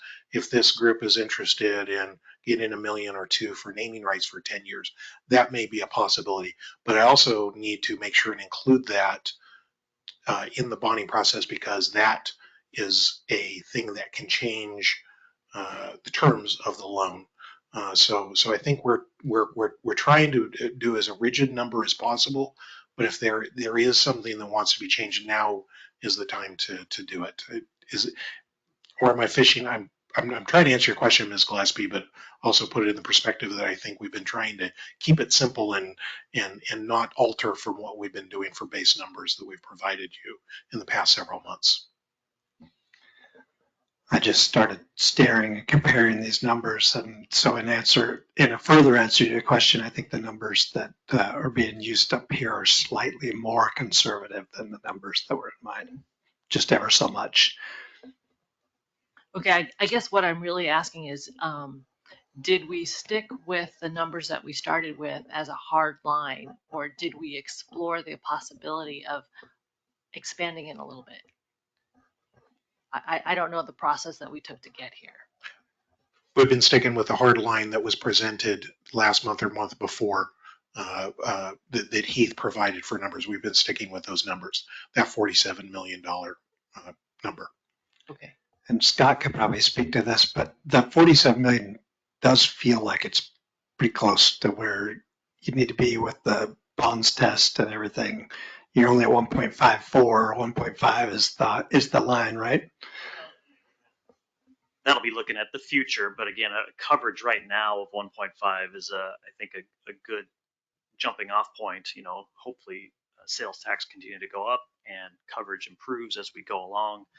But I guess the thing is, I'm showing you trailing 12 months here at $5.1 million. I guess everybody's fear is, well, what happens if, we hit the recession, and is it 5.1 million this year and it's 4.6 million next year? Does that provide you then, again, that'll be sufficient numbers to pay for the bonds? Does that then provide sufficient funds to pay for your operations? So that becomes everybody's concern, I guess, as we look to, if we were to inflate the borrowing amount and therefore the amount of debt service to pay. Good point. The other note I'd have is that the expectation is that you would adopt formally that is what we've given as a summary draft, and then would actually provide. You want to wade through the actual document. I'll be emailing that to the board members, the latest draft that we have. I also request that I believe it'd be helpful to have some expertise, either Mr. Morsette's personal experience in numbers, being involved, a little bit more involved in that. I know that Heath and I have done our level best, for example, to understand these, but having a little bit of expertise, since we know we have a board member or the Admin and Finance Committee, in reviewing those to then give a recommendation at the next board meeting to adopt formally that resolution is the plan. Yeah, that was my next question. Is the Audit and Finance Committee going to review this in detail and provide their recommendation? And I guess I'm looking to Mr. Morsette and Ms. Bowdish, what you would like to do as far as. Well, obviously, we're going to do the best we can. I mean, these are big numbers, and I don't think you can expect Caroline and I to audit these things. We've done other math before. I can't remember how many board meetings ago it was that we went through a presentation in terms of when we were discussing the ability to pay the $300,000 a year on the road improvements and what our cash balance would look like at the end. And there was, as you've mentioned, also important this, the bond coverage. And we talked about the importance of, as long as we have that 3% sales tax growth increase, we should be okay. But there's no guarantees. And you had mentioned one time before about what if it doesn't work that way? There's not a good answer. The board is going to have to be adaptive, and the board is going to have to react and respond. But what that may look like, I don't know. It's too far. We don't have the situation come up yet, and so we're going to have to hope that, it was interesting on the, there were some questions I gave to Matt to ask the people in Missouri about their budgeting process. I don't know if Darcy, you got to see those or not, but how they handled things, they handled it as an enterprise fund, and what they found was that their personnel costs and their utility costs were much higher than what they anticipated. And so it's those kind of lessons I think we can take from those questions and put into what you have here. So we'll do our best in 30 days. You ready, Caroline? Bring your red pencil. I realize I'm speaking for Mark Greeno, but I have no doubt that he would be happy to walk you through the bond resolution. I mean, it can be a bit of an overwhelming document. So I guess even aside from the numbers, just what you are committing to via the words in the bond resolution. Like I said, if that's at a committee meeting or whichever meeting is best for you, I know that he'd be happy to take you through it. And coming up in our agenda under Matt's report, the executive director report, there's the mention of the state financial review. And No concerns I'm anticipating from that perspective. okay, but isn't part of the state financial review going to include some sort of an opinion as to whether or not we can go forward financially with this? Because we cannot, they'll give us a negative report. Just to cut forward, that process has been very much paralleling its efforts with this process. I don't anticipate there being a conflict of time. I think the state report will be done at the right amount of time to make sure that bonding takes place. Yeah, I think A little while ago, we had a presentation on the validation report where we heard from the Boughton folks, and then Mr. Ballard put some numbers together. I don't know if the board would be interested in hearing that kind of report. Yeah. I think it's very important. That's that 5.0. There was two parts. So, well, and I'm going to make the suggestion and request again, yourself or Ms. Bowdish via the admin and finance committee go through the draft resolution, going through those materials that you're talking about, and giving both a recommendation and then also a summary at the next board meeting. I anticipate the next board meeting being a very big one, because that's the one you're going to get. You can sign on the dotted line to wanting to go into Hawk for 47 million. And I get that, but I think also it might be important to have Ken Ballard give some sort of whether it's a Zoom report. I can see it sounds like the board has some interest there. Okay. And I guess the question of whether or not presenting at your board meeting or presenting to the admin and finance committee is the question mark. If I didn't hear your comment. Well, would you expect and request that Ballard would provide it at the board meeting or for the admin and finance committee? Well, the problem is when we run through the committees, then things always don't bubble up to the board. And so Leonard just mentioned that he would like to hear it. Okay. And so then if Caroline and I are the audit and the finance committee, then he's not going to hear the presentation. So as I'm making some notes, specifically, you would like a report on the Ballard information that was provided in the validation report? Yeah, the 5.0, yes. Okay. Most recent report. I think it doesn't have to be some sort of an in-depth, let's sit down, a bunch of accountants kind of reporting, but at least something, an opportunity for If members of the board want to ask questions, we can. Well, and I'll make that request. I would just note that Ballard is not currently under contract directly with the PFD, and we'd Right. get them via our They're coming through Boughton. and see if that's available. Okay, Okay, I made a note for that. thank you. I would offer that there's a pretty good summary in his report that we could just read. I don't know that we need to pay him to come and read it to us. You know, I'm not asking him to read it to us. I'm asking him to point out some of his projection ideas, how he came up with the numbers. So there's actually numbers inside of the numbers is what I'm most interested in. What makes up the numbers? Right. So we always got to come up with assumptions. Yeah. And that's what I think is important. Well, and I believe that's written in the report. So I would offer that maybe we could distribute that report if we haven't done so already. The report's available. I just didn't kill trees to print out copies, but there's links I can resend an email of that validation report, certainly.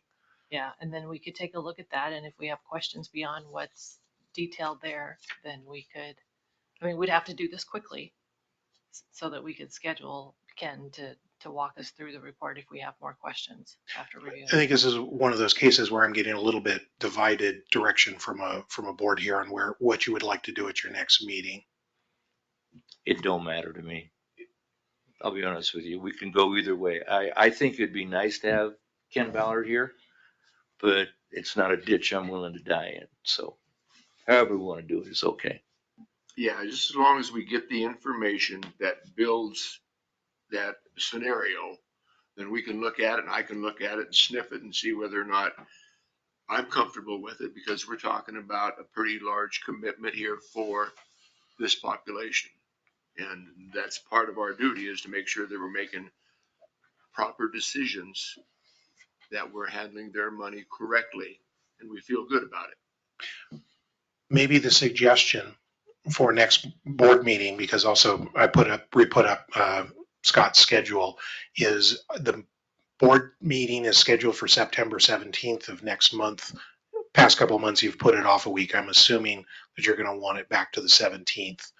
Maybe that meeting could be let's call it a workshop for a half hour, 45 minutes to go through any details that need to be gone through in financial detail, and then more of a business portion of the meeting where you would end up adopting then presumably the bond measure is a possibility. And if we could have Mr. Ballard, probably wouldn't come here. He probably would be available electronically through a meeting that way.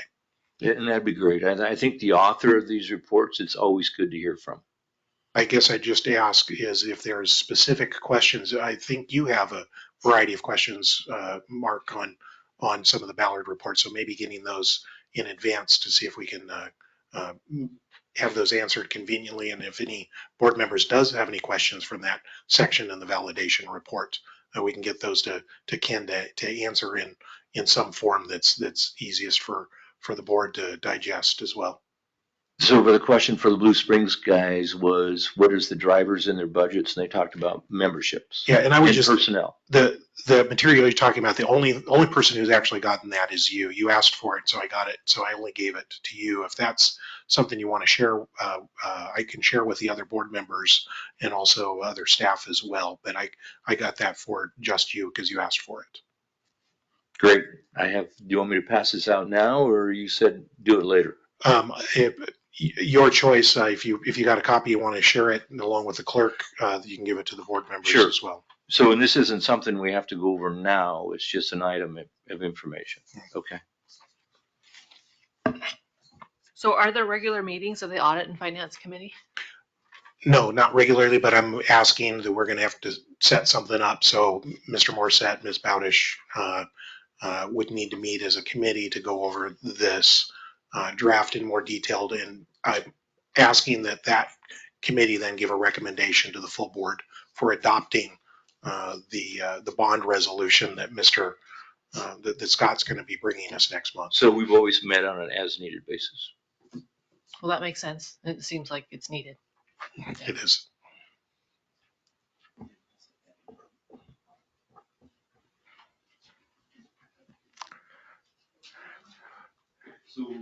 So what I'm passing out here is I had come up with some questions to ask the folks, the financial people at the centers, and then these are the answers back from, what was the gentleman's name? I'm sorry, I don't recall offhand. I'd have to get my laptop out to look. Yeah, that's okay. And it was interesting reading. So there you go. We don't, like I said, we don't have to do anything with it tonight. It's just strictly an information item to pass along to the board. I think it's important if I know that I'd like to see the other board members know.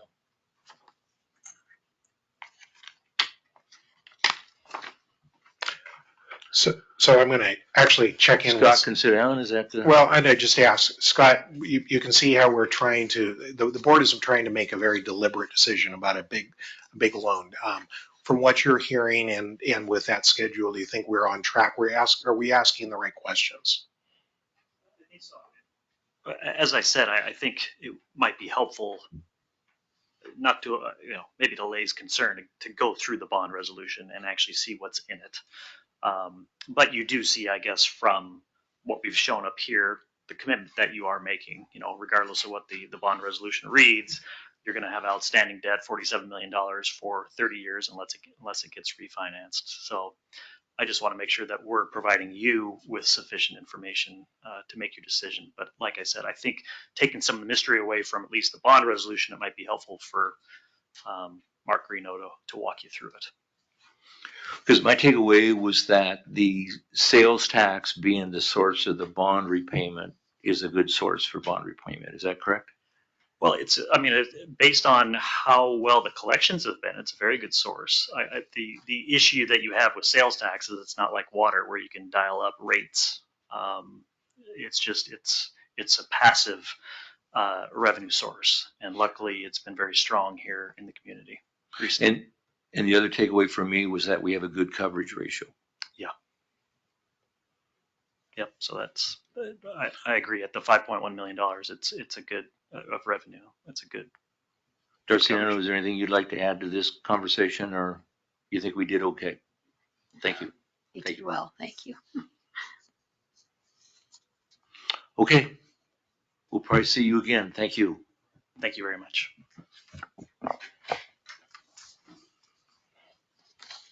New business item 7B, Association of Washington State Public Facilities Districts Annual Conference. It's been a year, and if you remember, a year ago, we were fortunate enough to have that conference in Kennewick, and some board members attended. It is being offered again September 23rd to 25th. However, it is across the state.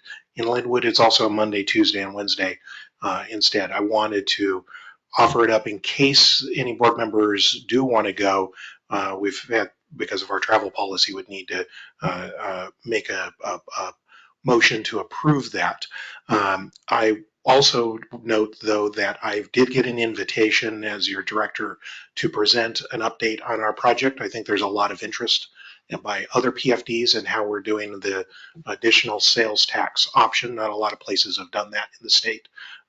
So if that's something that you would want me to go, and I'm also requesting, I think it would be helpful because working with the other public facilities districts on how they do things has been very helpful for us. Sometimes the attorney or you all will ask a question how somebody else has done it. And while I've tapped on our friends in Kennewick a lot, I've also tapped on other jurisdictions, including the host organization, Linwood, multiple times. So what I'm suggesting is approval for myself to go to that at the very least.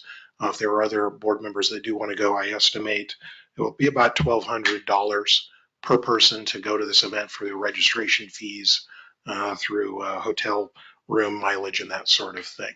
The question is always, is it worth it? And I do think going to those events is very helpful as I know that you, Mr. Morissette, and Ms. Bowdish attended last year's event. If it's worthwhile, and other board members, I just wanted to make sure and share that opportunity is coming up. And but we need to make a choice on whether or not who to send and how many to send. Are we going to be limited to 2? Yeah, that'd be a question for the attorney. I think the general would be you would want to not have more than two at an event, or if you do, that you don't talk about business in any way. Well, that'd be the answer. If you need to turn your light on. Yes, if you had three of you talking about business that relates to this board, that would be a meeting under the Public Meetings Act, and we don't want to get ourselves into hot water there. You can have more than two people attending, but you can't be communicating among yourselves about the board's business, the district's business. So what you're saying is all five of us go over there as long as we didn't communicate at one single time with each other at the same time, speaking about a subject. Well, I don't want to answer this incorrectly, but you don't Then want to answer do it correctly. it's not just all together. If you said something to one, that person said something to another, et cetera, that could constitute a serial meeting. Yes. And you'd be accomplishing the same type of a problem. So in fact, if you all went over on one vehicle, that's fine and dandy, as long as you're talking about the weather or you're talking about sports or something like that, as long as you're not talking about the business of this district. If you were in the same session of a training program, as long as you're not talking about your particular program with each other, that's okay. It's okay to listen to what the program is, even if it were talking about listening to Matt talk. You're safe as long as you're not talking about it and you're in a part of a group listening to it. I appreciate your clarification and I understand. Okay. As long as we don't do that board meeting by extension, I think we'd be okay. So then I would just ask who on the board's interested in going. Can we start with that? sure. So raise your hand if you're interested in going as a board member. But I would pay for my own way, and just the registration fees is all I'd need. Okay. So, so my suggestion would be that you make a motion to approve my attending the event and to also Mr. Morissette for registration fees. And there's some language that's not exactly perfect for what you just, I think if you do include my name and Mr. Morissette's name in that would work with the motion that's listed. Caroline, I think it'd be good if you can go, if you can make it to go. You should try to attend.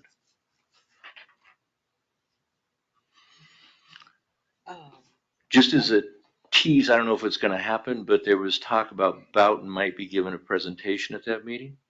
There's a possibility of that, yes. If I can give a presentation, certainly, but if others wanted to be included, I know that Heath was talking about it, to show off Pasco the way we're doing. We should be very proud of what we're doing, and doing that at that event would make some sense. So then, Caroline, because you can't attend those meetings, then that would be a great place for you to hear the summary. Well, I could make the motion that Matt, Mark, and Caroline attend, and then Caroline could consult her schedule and her preferences and decide later whether Yes. or not she could go, right? But we could take care of the motion now. Second. So it's been moved and seconded to authorize Matt, Mark, and Caroline to attend the Association of Washington State Public Facilities District annual meeting. Is there any further discussion? Hearing none, all those in favor of the motion as read, please signify by saying aye. Aye. Opposed, say no. The motion carries. I would just note that if the other folks do attend, then do expect that they will be billing for that to attend that event. So there would be some expense that's beyond the motion that we'd be working under the contract, either Boughton NAC or Winnaha attending. And would just ask them to be frugal in who they send. Very good. Or we could ask them to give the presentation to you and you could give it. That's an option too. I guess we'll look into the board. I don't want you to be surprised if they go and they present a bill. Is it worthwhile, or would you rather that just going through me on that presentation? I'd rather see them give a presentation when we're done. I think Okay. at this point in the project, it's really not. I can't So speak you're talking for, about the I Bowden can't folks? speak for Boughton or NAC, but if Winnaw Group were to go, it would be a business development opportunity for us. We'd pay our way. So my impression There was wouldn't the be any Bowden cost to, wouldn't be any cost to the BPFD. I would support that. So my impression was the Boughton people were wanting to go to, they would give them a chance to get themselves and their business in front of people in the Public Facilities District area. So, So since that's it'll be my a meeting impression. Friday, I'll say, hey, you will go if you're going to pay for it out of your business development, and then go with that way. Yep. Okay. Okay, I said I wouldn't speak for them, but I'm guessing that they're going to see it the same way that I'm seeing it. I think that would not be a PPFD expense. I would hope that they'd say. all right. Executive Director report. Well, and seeing as how you didn't change your format to your agenda, I'm going to take that as actually as a cue to maybe, I know that it's been a long evening, but I'm going to spend a little bit of time on my section of the report and try and give you a detailed report on some of these subject areas. First area I wanted to talk about tonight was the concept of public outreach and the perception. Just to let you know that when we got done with the validation and you all adopted that, there is, of course, we live in a world of social media, and the perception by the public has been a little bit mixed. And I took a stab at sharing with you some of the comments on one particular Facebook post. And sometimes it's not a kind world that people will say things online that maybe they wouldn't say to your face. At the same time, there's also, I think, been a variety of valid observations that I think is also, especially talking when we were in Blue Springs and some of those Friday meetings, there's one particular observation that is coming through, and I think we're doing our best as a group to address it, and that's the question of size on the facility. There's a couple ways it's viewed, and I noticed that some people respond in social media and say, just automatically it's not big enough, and they tend to be not from Pasco. And I think there is an argument to be made that Pasco is doing a heavy lift to do a regional facility, and it's doing its level best to do that. And we'll also, but also I'm not going to go out and antagonize people and remind them they had a chance to vote in 2014 for that and said no. So there's kind of a balance there. That said, there's an occasional person that maybe as a Pasco resident, and they're worried that maybe the facility isn't big enough. I think the Blue Springs, though, trip, again, helped validate in my mind that this is going to be a great sized facility. And also, for example, the renderings we've seen have not had things in the space, so they don't look as big as they actually are. I use those as a couple of examples that at the same time, I also think we're looking very strongly at which of those items on the betterment lists. We know we're going to have a baseline facility with 2 slides, a baseline facility that has a wave ball that has a lazy river, or maybe a second lazy river outside. I think through that committee and all the things we do, we're going to do our level best to, as money becomes more available in the money savings through the design build process, I'm hopeful we'll grab as deeply as we can through the betterments list. But being able to tell the public we're going to have all those things until we know we can have them is a bit of a high wire act. So I guess I'm telling you on the public outreach and perception is there's a variety of currents out there of people with different observations, and I think as we switch from the mode of we're going to do a facility to we're doing a facility and groundbreaking, the tone is going to be changing to the public, and we're going to be telling the story about this is the facility, the baseline that you're getting, and then here's the things we're hoping to add as we go. So I just wanted to kind of share that as a thought and observation that I've been seeing in the community. Unfortunately, where's my rest of my agenda, because I had 3 other items on it. Or any questions on that subject area, since I have about 2 or 3 other areas that I wanted to cover. Well, and I guess actually that feeds in a little bit to the baseline and betterments concept, which I talked about. I also mentioned just a little bit earlier, if there gets an opportunity, and I think there's going to be one or two or maybe others that come up to have some additional resources. I have looked just a little bit whether or not, say, naming rights. For example, the track facility is named after a credit union. The Pasco's softball facility is named after another credit union. Maybe there's another credit union out there that wants to have naming rights to this facility. Would you as a board be interested? And I'm going to hazard a guess of $1 million, maybe $1.5 million over a 10-year period. That then would potentially add that we could do a extra cool ninja course or a slide, whatever's on that betterments list. I wanted to kind of get your sense as a board whether or not you would like me to pursue that as an opportunity, or not necessarily naming rights. There might be an opportunity that comes up that there be an entity that sponsors the ninja course and ends up throwing some money to put their name on that thing inside of a facility. That's also a possibility. Probably not as much money as naming rights, but certainly it is as an example. I'm also aware that there are a community member that is wishing to donate to this facility or to the neighboring land on Pasco a pickleball court, and that money would come in with just wanting to help the operation. And would we want to add a pickleball court? It is, by the way, part of that baseline design of some sort. But would it be able to be improved in scope, because I think there might be a substantial contribution that's involved there, and I just want to affirm that's something that you would like to add to this process. Not saying committing to all of these things, but if these additional monies come in, just keep an eye that they're going to be coming up in the not too distant future, so that we can add them to the facility. But if they don't, they might come later. For example, it could be that naming rights is not something that we can crack as a nut immediately, but that might come a year or two later.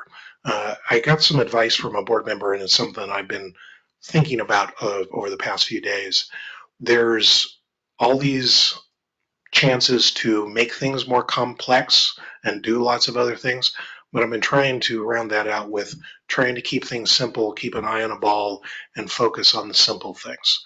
So that balance is something I've been thinking about. I just wanted to share that with you. But I would look to see nods or ideas about whether or not to go after these additional revenue sources. Is that something that you would like me and others to work on? I'll stop there because that is a specific question for you all. So I guess me first. So the answer for me is yes. Are we allowed to have a pickleball court?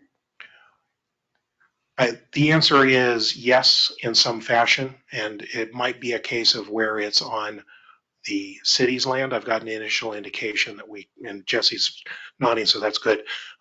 They might want a pickleball court on their land related to the community center, but be centrally located for the aquatics facility and for the city. So that's a detail to work out. If for some reason we're precluded, we've got an option with our partners in the city for that. Okay, well, I think that sounds fantastic. As far as the naming rights, I think that's something that yeah, we should pursue. I'd really like to see the word Pasco in the name on the facility. I don't want it to be strictly some other commercial entity. So if we can work that into the negotiations, I would be happy with that. Understood.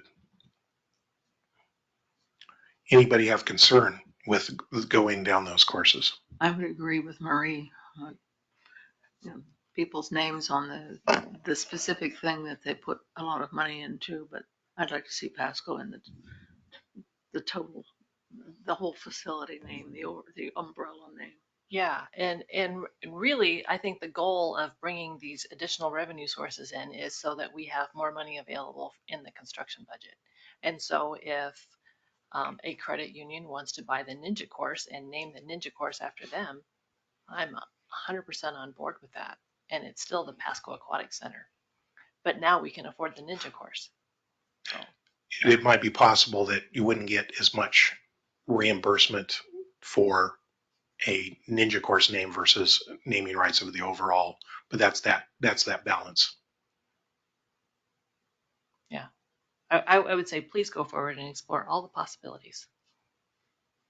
I think it's wonderful that we have a community that someone's willing to step up and help with a pickleball court or a garden or a whatever to make this facility better for our community.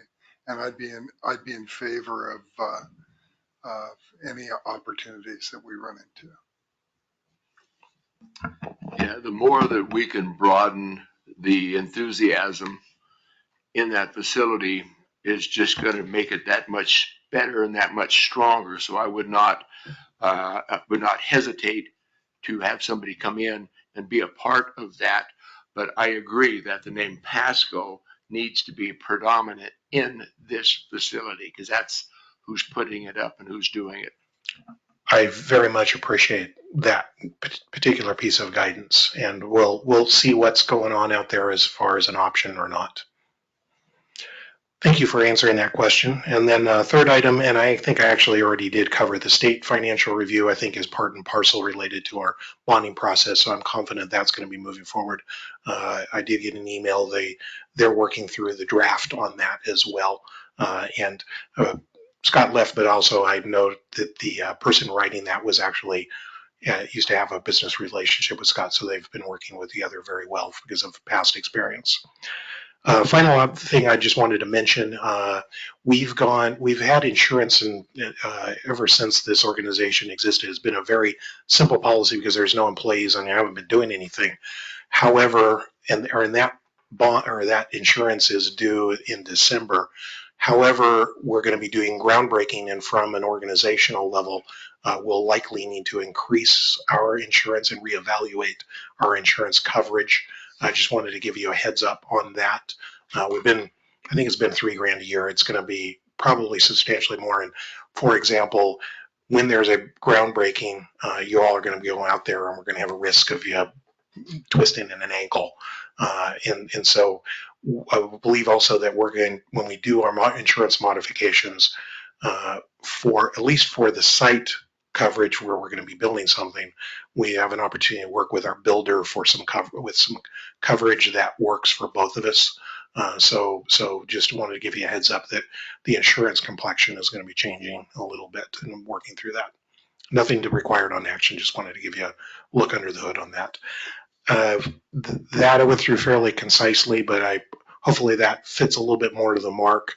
Mr. Morsett's hoping that you're going to get some reports from staff members because I also included a report from Jesse tonight as a new option on the report, and hopefully they'll be able to fill in with some details because there's a lot going on with this organization, and now that you want to actually build a facility and presumably going to get a loan here in a couple of months to go build it. That concludes my report. Heath, you're up next. Owner's representative report.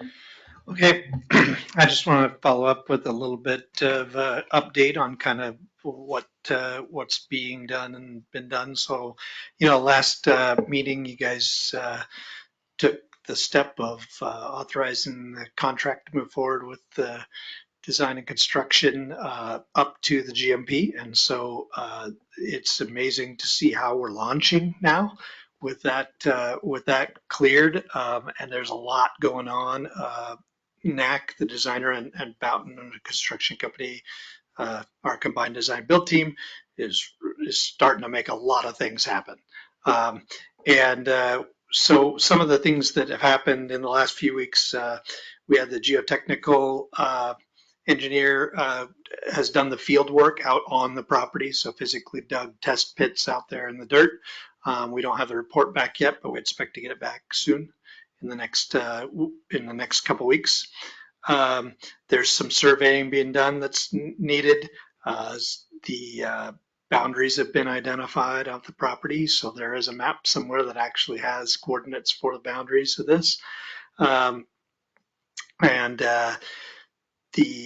We're continuing schematic work, working on that betterments law, getting that sorted out. There's been a little bit of work done by the design and construction committee and the design build team to start to put priority levels on the different betterments, and we'll keep you updated on that. We've been meeting with utilities that are necessary at this property. So we've met with Cascade Natural Gas, we've met with Franklin County PUD about getting power and gas to the property. We'll be meeting with franchise utilities too, such as internet sources and things like that, to try to figure out what it's going to take and what's needed to get those services to the property. We're working through that to find out what the costs are to bring those things to the property, and then there is some kind of ongoing negotiations to figure out what portions of those costs should be borne by the PPFD and what portions should be borne either by the utilities or other development entities, right? The property owner, etc. So we're working through all of that. You can expect to hear more about that as we go. And in doing all of that, no big red flags have come up. They did not find anything when they dug the test pits that immediately made them concerned for our site and for our project. So that's really good. Coming up, we should receive that report. We're working to identify stakeholders, which includes board members, and where to plug them in during this design process to make sure that we get the right people in the room for the right decisions regarding components of the facility and how the things being built. So you can expect to hear more about that. Based on the Blue Springs kind of report, which you heard, and some of the take homes from that, there's some changes that the group conceptualized, that maybe some tweaks, like Marie mentioned, that we might make to the design. The design team's busy preparing some information on some of those tweaks for this Friday's meeting. So there's going to be some discussion about these ideas that came out of the Blue Springs trip. Are they changes we actually want to make, or what are the implications of making some of those changes, some of those small tweaks? So that'll be interesting. One of the things that came out of that trip that I thought was a real positive was just the kind of shared appreciation that, hey, this facility is probably going to want to be expanded someday, and we should plan for that, right? And so we're taking really conscious effort in design to plan for spaces. Like, we're not going to spend extra money designing those things, but planning for the space and how it might lay out in the future is something that we're taking on to ring that bell. So you might see in the future some refined drawings that actually show some outlines of maybe an additional future slide tower with more slides, maybe a future wave pool or whatever, just different things, so that we can hopefully set this facility up to be able to be easily expanded in the future, should that be a desire and an ability, right? Then just what's coming up in the process, the design build process, is where we're going forward with this design. We're pretty much schematic at this point, just almost, and we'll be moving into design development, is what they call it. In later in September and October. The next big authorization from you will be a GMP, and that's likely to be phased. I know we talked about that before. So there's likely to be a initial GMP that will, and GMP is guaranteed maximum price. So that's where we lock in the price to build this facility, right? And that's likely to be phased. Our plan is to come with an initial GMP for some early procurement and some early construction, maybe some site work packages before the whole design is done, so that we can get this thing started while we refine some of the later things. And we can talk about the mechanics of that as it gets closer, but that we're hoping to get initial GMP formulated by the end of October. Looking at Scott's schedule, I'd say October 30th, maybe, because we will not be able to obviously agree to a GMP until we have incurred the debt of the bond, because you are precluded from. Well, you can't incur the debt without it's the bond you can't issue without the Some cash flow issues. with that. Yeah, yes, sorry, just so the cash flow flows. But anyway, we got to wait till that money arrives, right? So we're not going to ask you probably to sign a initial GMP that will exceed your cash flow and ability to pay for it. So it'll probably be timed pretty closely with that date right there. And the idea is that we would be looking to approve an initial GMP at the November board meeting. And that would launch us into actual construction in December, and start some site work activities, start some early things. And then probably the final GMP for the whole ball of wax would be in February, roughly. January, February. So that's what's been being worked on and what's coming up. Questions on that? And I just would like to just supplement just a little bit. The utilities question, I think Heath was being very diplomatic. There is potential for a mini version of the road issue to come up, meaning, you know how we had challenges on this site about who's going to pay for a road and in what order? I think we're seeing potential mini versions of that with utilities. For example, would Franklin County PUD build just for us or others that are coming out to the site? This is a challenge whenever you have development. Usually it's also done by the landowners, my understanding. We're going to be working through those. I think there's going to be a little bit of challenge there. Heath, myself, we're working with Reach in the city for some suggestions.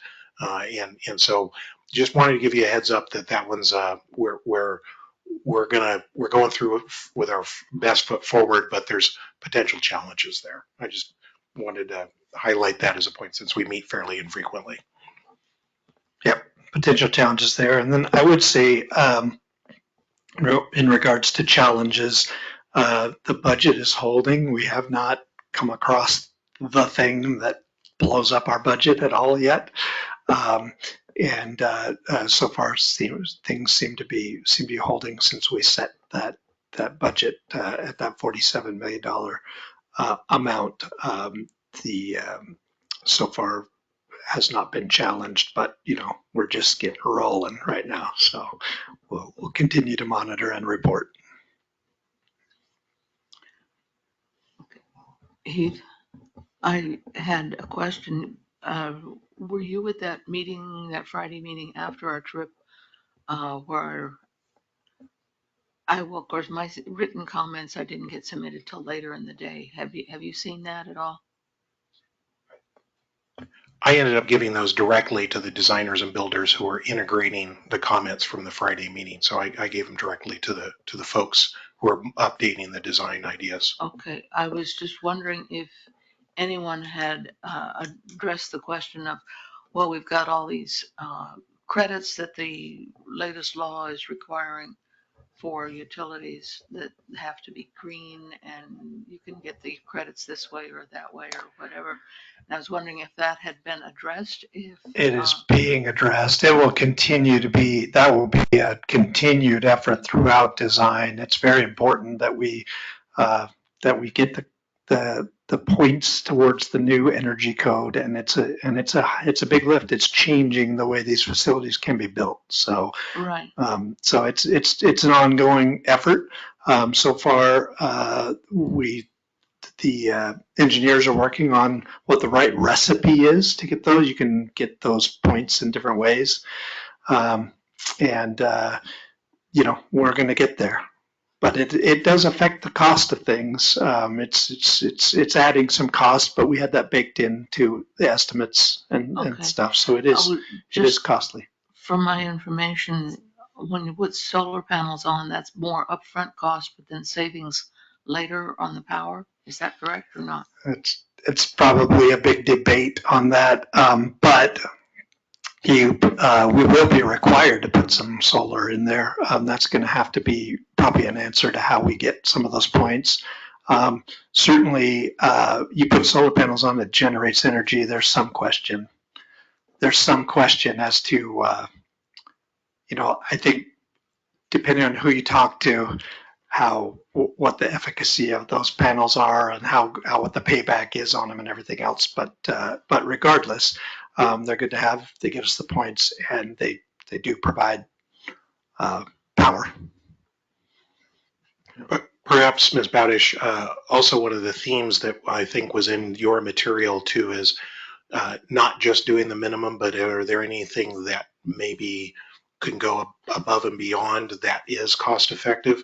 I think that's also an element. I heard it not manifesting specifically in solar, but related to car chargers that are going to need to be provided.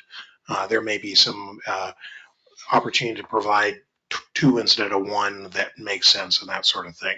So I that's not a direct answer to your exact points, but I'd say the principles in there, and that's also what's going to be covered on the Friday meeting.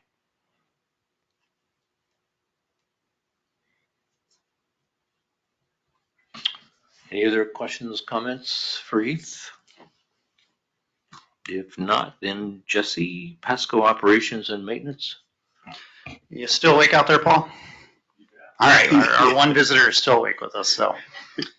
Let me see, I think Matt has my notes are still back here, so yeah, I think 2 items, and as we continue to progress forward, there's several items that we'll need to plan ahead, similar to the naming discussion we just had, and why construction is important. If we don't align some of these operational needs, we won't be quite ready to open when the thing's finished up. So 2 of those items I think that made the list tonight. One of them, the more important one, is the discussion of the updated interlocal agreement where City of Pasco would be designated as the operating partner for the facility. So since our last meeting, Matt and I have met with our assistant city manager, as well as I've talked with Mr. Ferguson and how we may proceed forward with that. And I guess it's kind of like a chicken and the egg. We know what we want to do, but we're not exactly sure what all those things are. So we're looking at forming the ILA to be fairly generalized in what the management operations will be so that we can continue to refine those as we get closer to, or if we need to amend those. But I have a fairly extensive list, which I didn't bring with me, but I recreated from memory while we've been waiting on things that may be added to that. But just as general reference, that include overall management operations, the Aquatic Center included, but not limited to. And then we have a pretty extensive list: staffing and what those staffings are, training, certifications, utilities, chemicals, equipment, maintenance, repairs, marketing and advertising, technology like software, access control, security cameras, cleaning, landscaping, things like uniforms, operational plans and policies, financial audits, inspections, permits, concessions, programming, point of sales. I had naming rights on there as well, special events, and even somehow to address like a dedicated staff accountant, which would both help manage the finances of the public facility district side, where your incoming money is coming in and your bond payments are going out, as well as finances related to the Aquatic Center operations and things like that. So fairly extensive list started. We'll work that into a draft format that kind of identifies those things specifically. It won't be a photocopy of this page, but it'll be something a little nicer than that. But ultimately, and then we'll include some other things like I wrote up, like, and based on this, the city will provide and present regular reporting of daily operations and staffing and programming, attendance, expenses, revenues, and other operational metrics that would be important for you to know as a board of, are we doing, what are we doing? Are we doing it right? Do we need to make changes? And that kind of addresses some of the things you discussed earlier, like how do you ensure everybody that wants to attend is attending, or are we so busy that we do have to go to some sort of metered attendance to ensure that, everybody in the community has a chance to attend? So And the most important one is, of course, the PPFD is we're going to cover all the actual operating expenses. That'll be in bold at the very bottom. So that's why it's important that we'll get you this list for hopefully here in another week or so. This is probably the first along I've had it. I think Darcy's team may have some additional bullet points, but we'll verbalize this and get it in some writing and provide it back to you. And when you are good with that language, we'll add it to we'll both engage Mr. Ferguson's services at that time, since we both pay for him, to formalize the ILA and then get that over to Pasco City Council to review and approve. So that's kind of the layout of that, but know that we are working on that and making some progress. And additionally, I think Matt kind of added this next one is the mascot, because that's kind of the fun thing to talk about. But something else we do need to take in consideration, and I did list it in our group, in our ILA things, is the marketing and branding. That's going to be very important as well. And I think not just once we open, but prior, I think we're going to want to take a look at things like the naming, and some of these things Heath may be thinking of as well, but logos and colors and websites and our social media marketing, and how do we move forward with that. And the city does have communication staff that can help with that. We also tend to gauge experts when we're developing logos and brandings and things like that. So those will be things that we'll want to engage you with here sooner than later to proceed forward. And that kind of falls hand in hand, as Matt mentioned, with our social media, our community engagement outreach. It's always good to, I think, provide the information first. So as we're doing our groundbreaking or we're having progress updates, provide those to the community. That'll kind of shut down the naysayers. If you get the information out there first, those that challenge it, or it just may be a picture of Matt standing in a big open field to show the size of this thing. But those, I think, will be very important to do that. And again, starting thinking about things like the website and things like that. And I don't know if I mentioned it prior, but back when the bond was passed several years ago, one of the things I did in the technology department is I ran out to secure several domain names, website names, in case we needed those. So I didn't want anybody else to grab those, because that tends to be what happens. So I've already procured things like PascoSwim.com, SwimPasco.com, PascoAquatics.com, PascoAquaticCenter.com. So trying to think ahead from years ago, not that I was in this role, but that's how I was going to support you to do those things. So I'm glad to hear naming will include the name, because we may already have the domain name to go along with those. So we have as a city, put a lot of forethought into these things, and I hope that continues to show as we step up the operations and management of that. So lots going on, and I think there's probably another section or two we can add to these reports as we move forward. So any questions or anything that I can help work towards from that direction for our next meeting? My only comment, Jesse, is that when you talk about that staff accountant, that it's somebody who has the ability to budget, project, to see if we have a problem coming. And in future boards, then I think it'd be very helpful to have that advantage of foresight. So that would be my suggestion. Okay, and I will work with Ms. Buckley so we can kind of come up and formalize what that position is, because that would be one that's going to be primarily assigned to her to manage as part of this operations and management. But I think we're thinking along the same thing. I think we just need to figure out how to identify those exact specifications. Good, thank you. And on my side, on the financial side of it, I've always heard one of the major goals is to have a phase 2, and how do we pay for it? And so what I would like to see is an understanding from this board to whoever's in charge, is that how we deal with the funding / excess funding. I've never seen anybody have excess funding, but being able to identify a percentage or something that is dedicated to moving forward in this operation instead of gobbling it up as it goes along. And I don't know how you say that in your terms, but it's an objective that I would like to see in a form of some sort, that we can make sure that this facility / is going to be moving along in the next decades financially. Of course, we always will be looking at current expenses as compared to current revenues, but one consideration in setting policies or procedures, this is more along the policy line, but is looking at that sales tax that's coming in every month and assessing the kind of what the baseline is versus one-time maybe construction expense, construction sales tax, and having a policy that said we wanted to set a certain amount aside for different types of reserves. So those one-time revenues can support one-time expenses. And so that's definitely something that is an important part of the discussion moving forward. Yeah, absolutely. To get you, because if you don't know where you're going, any road will get you there, and it doesn't make any difference at that point in time. But if we set a goal out, we should be able to achieve it. And if it's in writing, then we have to do that. Whoever's going to be in this seat after I'm long gone. All right, very good. Well, I look forward to presenting some future items, which will eventually include a mascot. So we are going to have to make that decision yet. So thank you. Okay, go ahead, Caroline. I think the mascot should be an animal that enjoys water, that lives around here naturally. The I whole missed that thing is first supposed to be using the colors of the desert and all of that sort of thing. I think it Yeah, should be I think Matt mentioned like maybe the a river sturgeons otter or something. Yeah. So yeah, we'll be looking at those things and taking those consideration. And I think Keith may have some input on those as well, which is why we'll want to align our marketing and branding with those. But a river otter may be a popular solution here. So.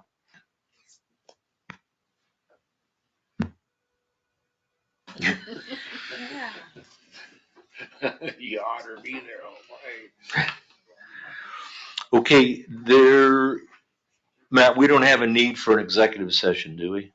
Okay, good. No. So then we can go ahead and adjourn and see everybody Tuesday, September the 17th, right here at 4 p.m. Yeah, So I'm it just is- gonna make one comment as we go, because you can't sing that down there. This meeting here took longer than what anybody ever wanted to have, except for we are dealing with some of the most important, or the most important things. That's financial and direction. And these next few months will dictate how long it's going to be. And I don't care if it goes to 9 o'clock, but we're making the mold so that we can minimize any wrong directions. There will be wrong directions at some point in time. Okay, thank you, Leonard. Then it is 6:26 and the meeting is adjourned.